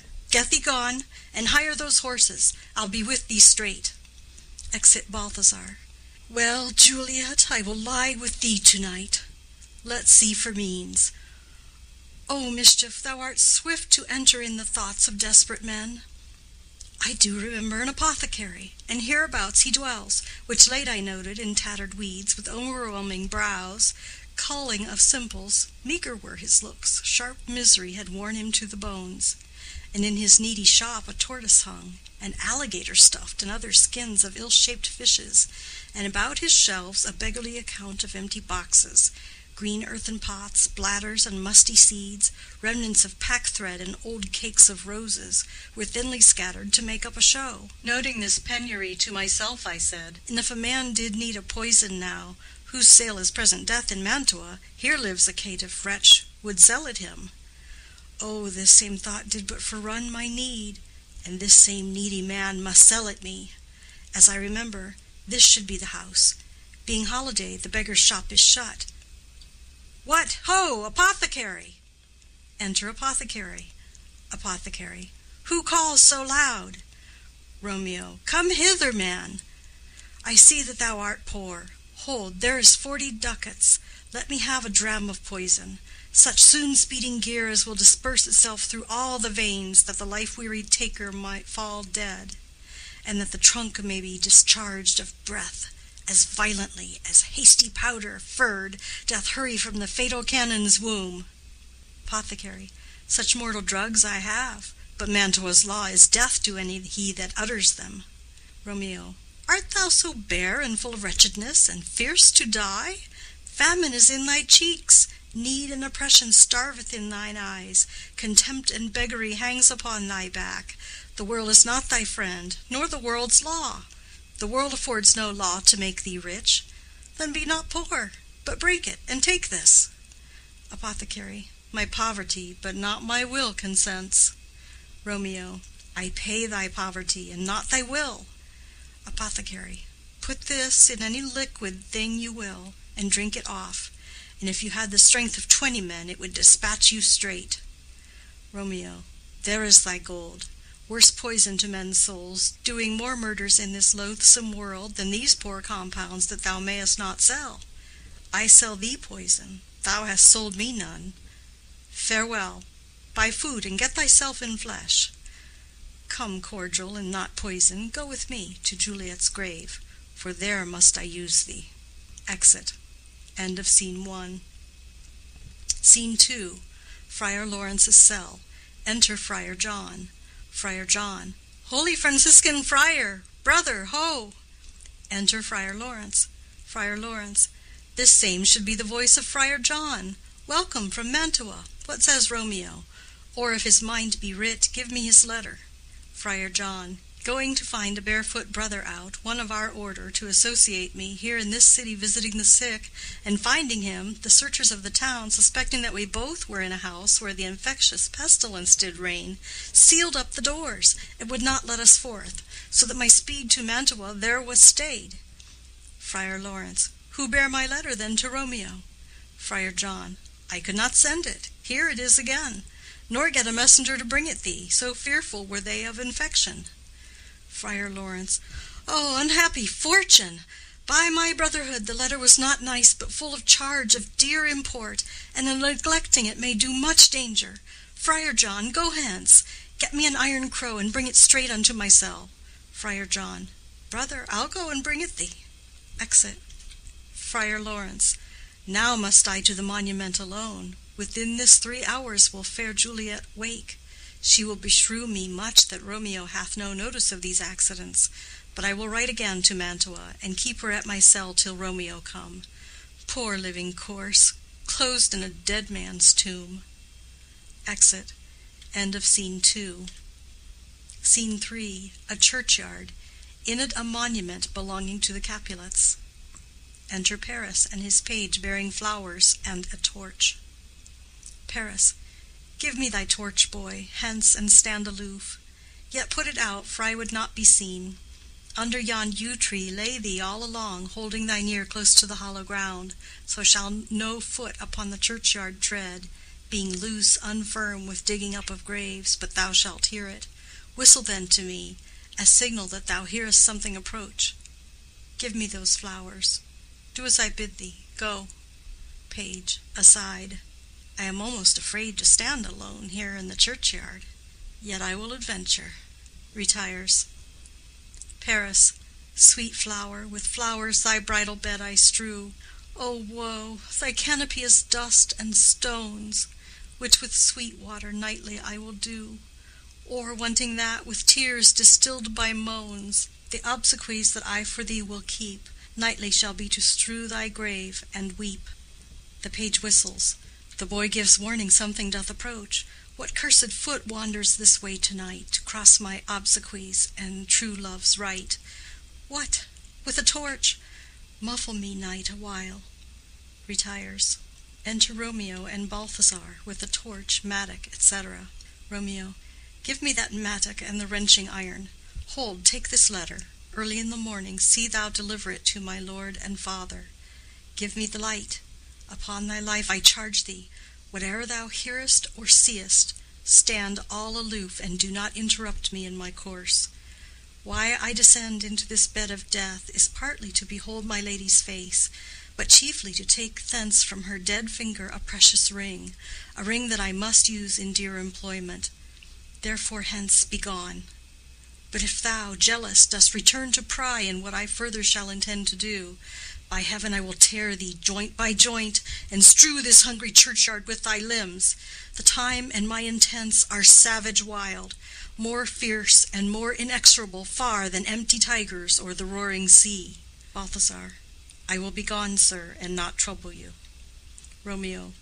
So shalt thou show me friendship. Take thou that, live and be prosperous, and farewell, good fellow. Balthazar. For all this same, I'll hide me hereabout. His looks I fear, and his intents I doubt. Retires. Romeo. Thou detestable maw, thou womb of death, gorged with the dearest morsel of the earth, thus I enforce thy rotten jaws to open, breaking open the door of the monument. And in despite I'll cram thee with more food. Paris. This is that banished haughty Montague that murdered my love's cousin, with which grief it is supposed the fair creature died, and here is come to do some villainous shame to the dead bodies. I will apprehend him. Advances. Stop thy unhallowed toil, vile Montague. Can vengeance be pursued further than death? Condemned villain, I do apprehend thee. Obey and go with me, for thou must die. Romeo. I must indeed, and therefore came I hither. Good gentle youth, tempt not a desperate man. Fly hence and leave me. Think upon these gone, let them affright thee. I beseech thee, youth, put not another sin upon my head by urging me to fury. Oh, be gone! By heaven I love thee better than myself, for I come hither armed against myself. Stay not, be gone. Live, and hereafter say, a madman's mercy bid thee run away. Paris. I do defy thy conjurations, and apprehend thee for a felon here. Romeo. Wilt thou provoke me? Then have at thee, boy. They fight. Page. O Lord, they fight. I will go call the watch. Exit. Paris. Oh, I am slain. Falls. If thou be merciful, open the tomb. Lay me with Juliet. He dies. Romeo. In faith I will. Let me peruse this face. Mercutio's kinsman, noble County Paris. What said my man when my betossed soul did not attend him as we rode? I think he told me Paris should have married Juliet. Said he not so? Or did I dream it so? Or am I mad, hearing him talk of Juliet, to think it was so? Oh, give me thy hand, one writ with me in sour misfortune's book. I'll bury thee in a triumphant grave. A grave? Oh no, a lanthorn, a slaughtered youth, for here lies Juliet, and her beauty makes this vault a feasting presence full of light. Death, lie thou there, by a dead man interred, laying Paris in the monument. How oft, when men are at the point of death, have they been merry, which their keepers call a lightning before death. Oh, how may I call this a lightning? O my love, my wife! Death that hath sucked the honey of thy breath hath no power yet upon thy beauty. Thou art not conquered. Beauty's ensign yet is crimson in thy lips and in thy cheeks, and death's pale flag is not advanced there. Tybalt, liest thou there in thy bloody sheet? Oh, what more favor can I do to thee than with that hand that cut thy youth in twain to sunder his that was thine enemy? Forgive me, cousin. Ah, dear Juliet, why art thou yet so fair? Shall I believe that unsubstantial death is amorous, and that the lean abhorred monster keeps thee here in dark to be his paramour? For fear of that, I still will stay with thee, and never from this palace of dim night depart again. Here will I remain with worms that are thy chambermaids. Oh, here will I set up my everlasting rest, and shake the yoke of inauspicious stars from this world-wearied flesh. Eyes, look your last. Arms, take your last embrace. And lips, O you, the doors of breath, seal with a righteous kiss a dateless bargain to engrossing death.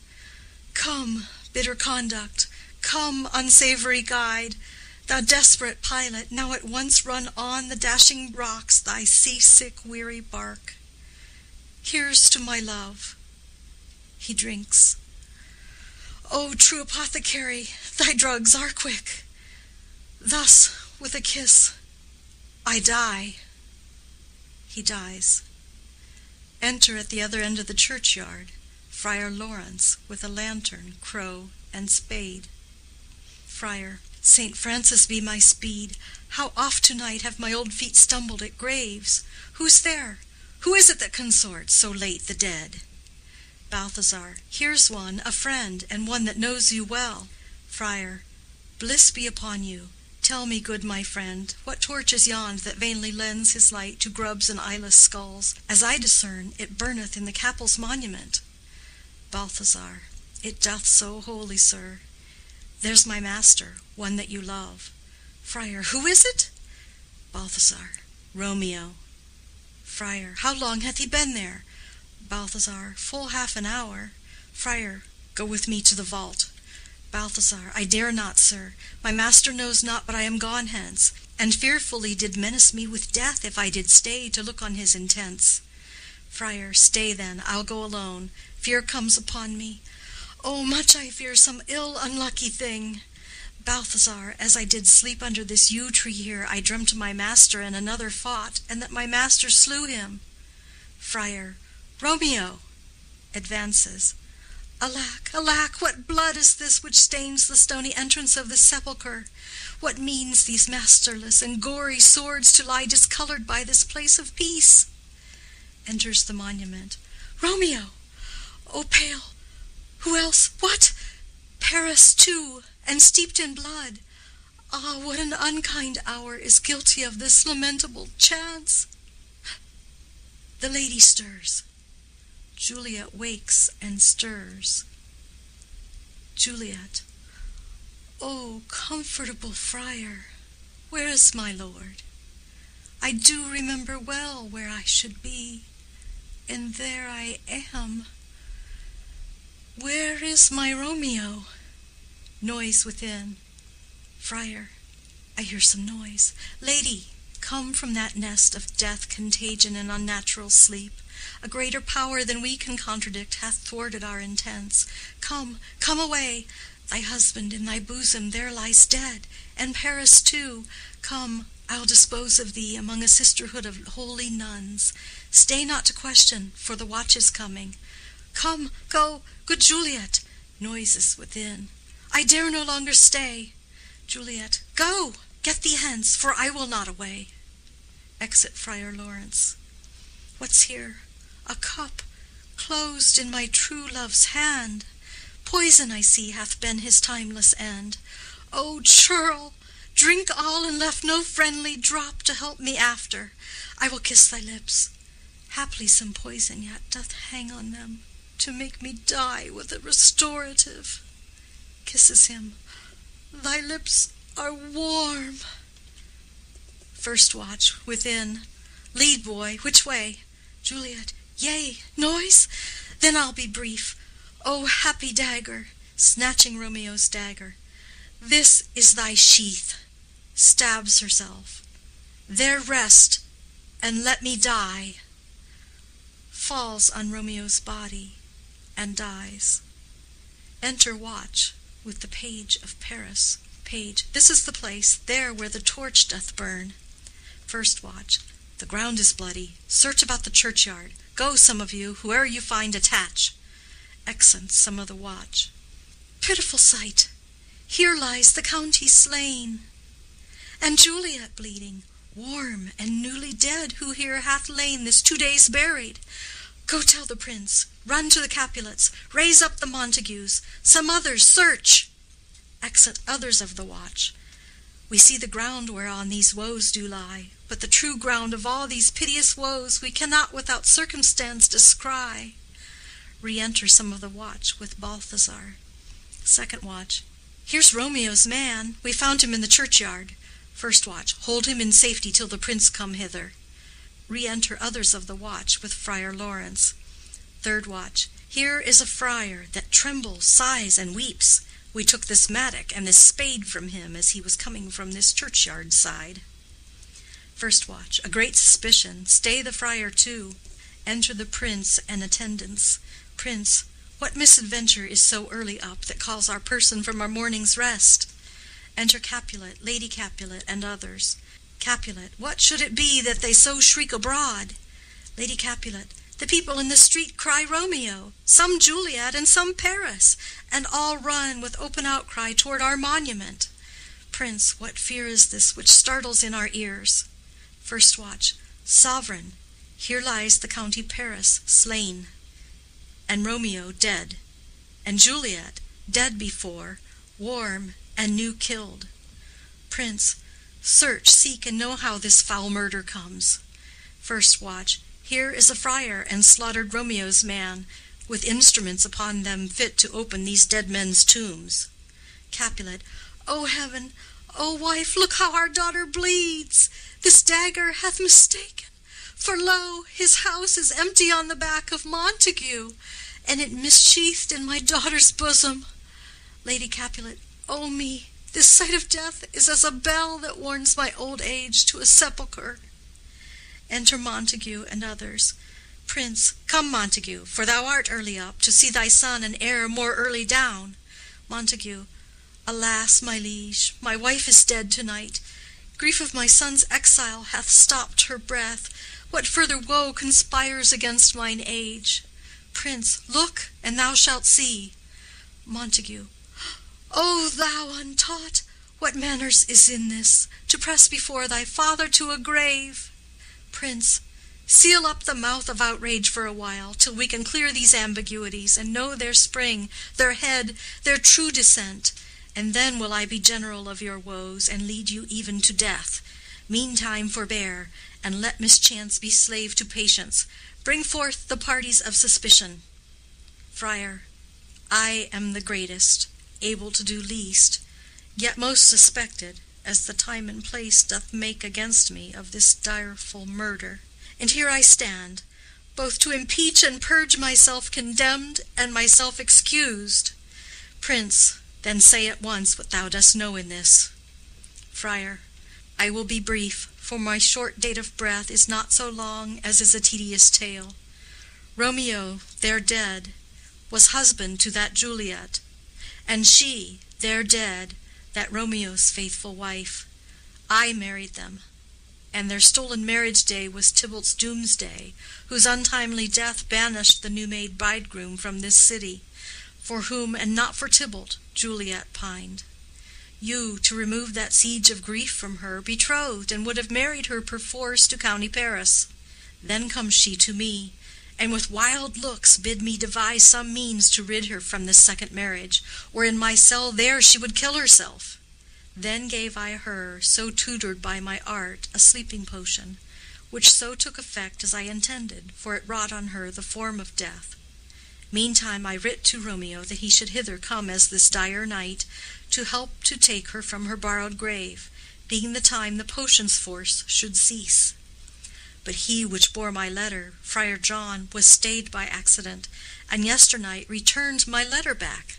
Then all alone at the prefixed hour of her waking came I to take her from her kindred's vault, meaning to keep her closely at my cell till I conveniently could send to Romeo. But when I came, some minute ere the time of her awaking, here untimely lay the noble Paris and true Romeo dead. She wakes, and I entreated her come forth and bear this work of heaven with patience. But then a noise did scare me from the tomb, and she, too desperate, would not go with me, but as it seems did violence on herself. All this I know, and to the marriage her nurse is privy. And if aught in this miscarried by my fault, let my old life be sacrificed, some hour before his time, unto the rigor of severest law. Prince, we still have known thee for a holy man. Where's Romeo's man? What can he say in this? Balthazar, I brought my master news of Juliet's death, and then in post he came from Mantua to this same place, to this same monument. This letter he early bid me give his father, and threatened me with death, going in the vault, if I departed not and left him there. Prince, give me the letter, I will look on it. Where is the county's page that raised the watch? Sirrah, what made your master in this place? Boy, he came with flowers to strew his lady's grave, and bid me stand aloof, and so I did. Anon comes one with light to ope the tomb, and by my master drew on him, and then I ran away to call the watch. Prince, this letter doth make good the friar's words, their course of love, the tidings of her death, and here he writes that he did buy a poison of a poor apothecary, and therewithal came to this vault to die, and lie with Juliet. Where be these enemies? Capulet, Montague, see what a scourge is laid upon your hate, that heaven finds means to kill your joys with love. And I, for winking at your discords too, have lost a brace of kinsmen. All are punished. Capulet, O brother Montague, give me thy hand.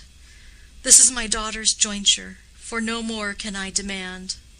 Montague, but I can give thee more, for I will raise her statue in pure gold, that while Verona by that name is known, there shall no figure at such rate be set as that of true and faithful Juliet. Capulet, as rich shall Romeo's by his ladies lie, poor sacrifices of our enmity. Prince, a glooming peace this morning with it brings. The sun for sorrow will not show his head. Go hence to have more talk of these sad things. Some shall be pardoned, and some punished.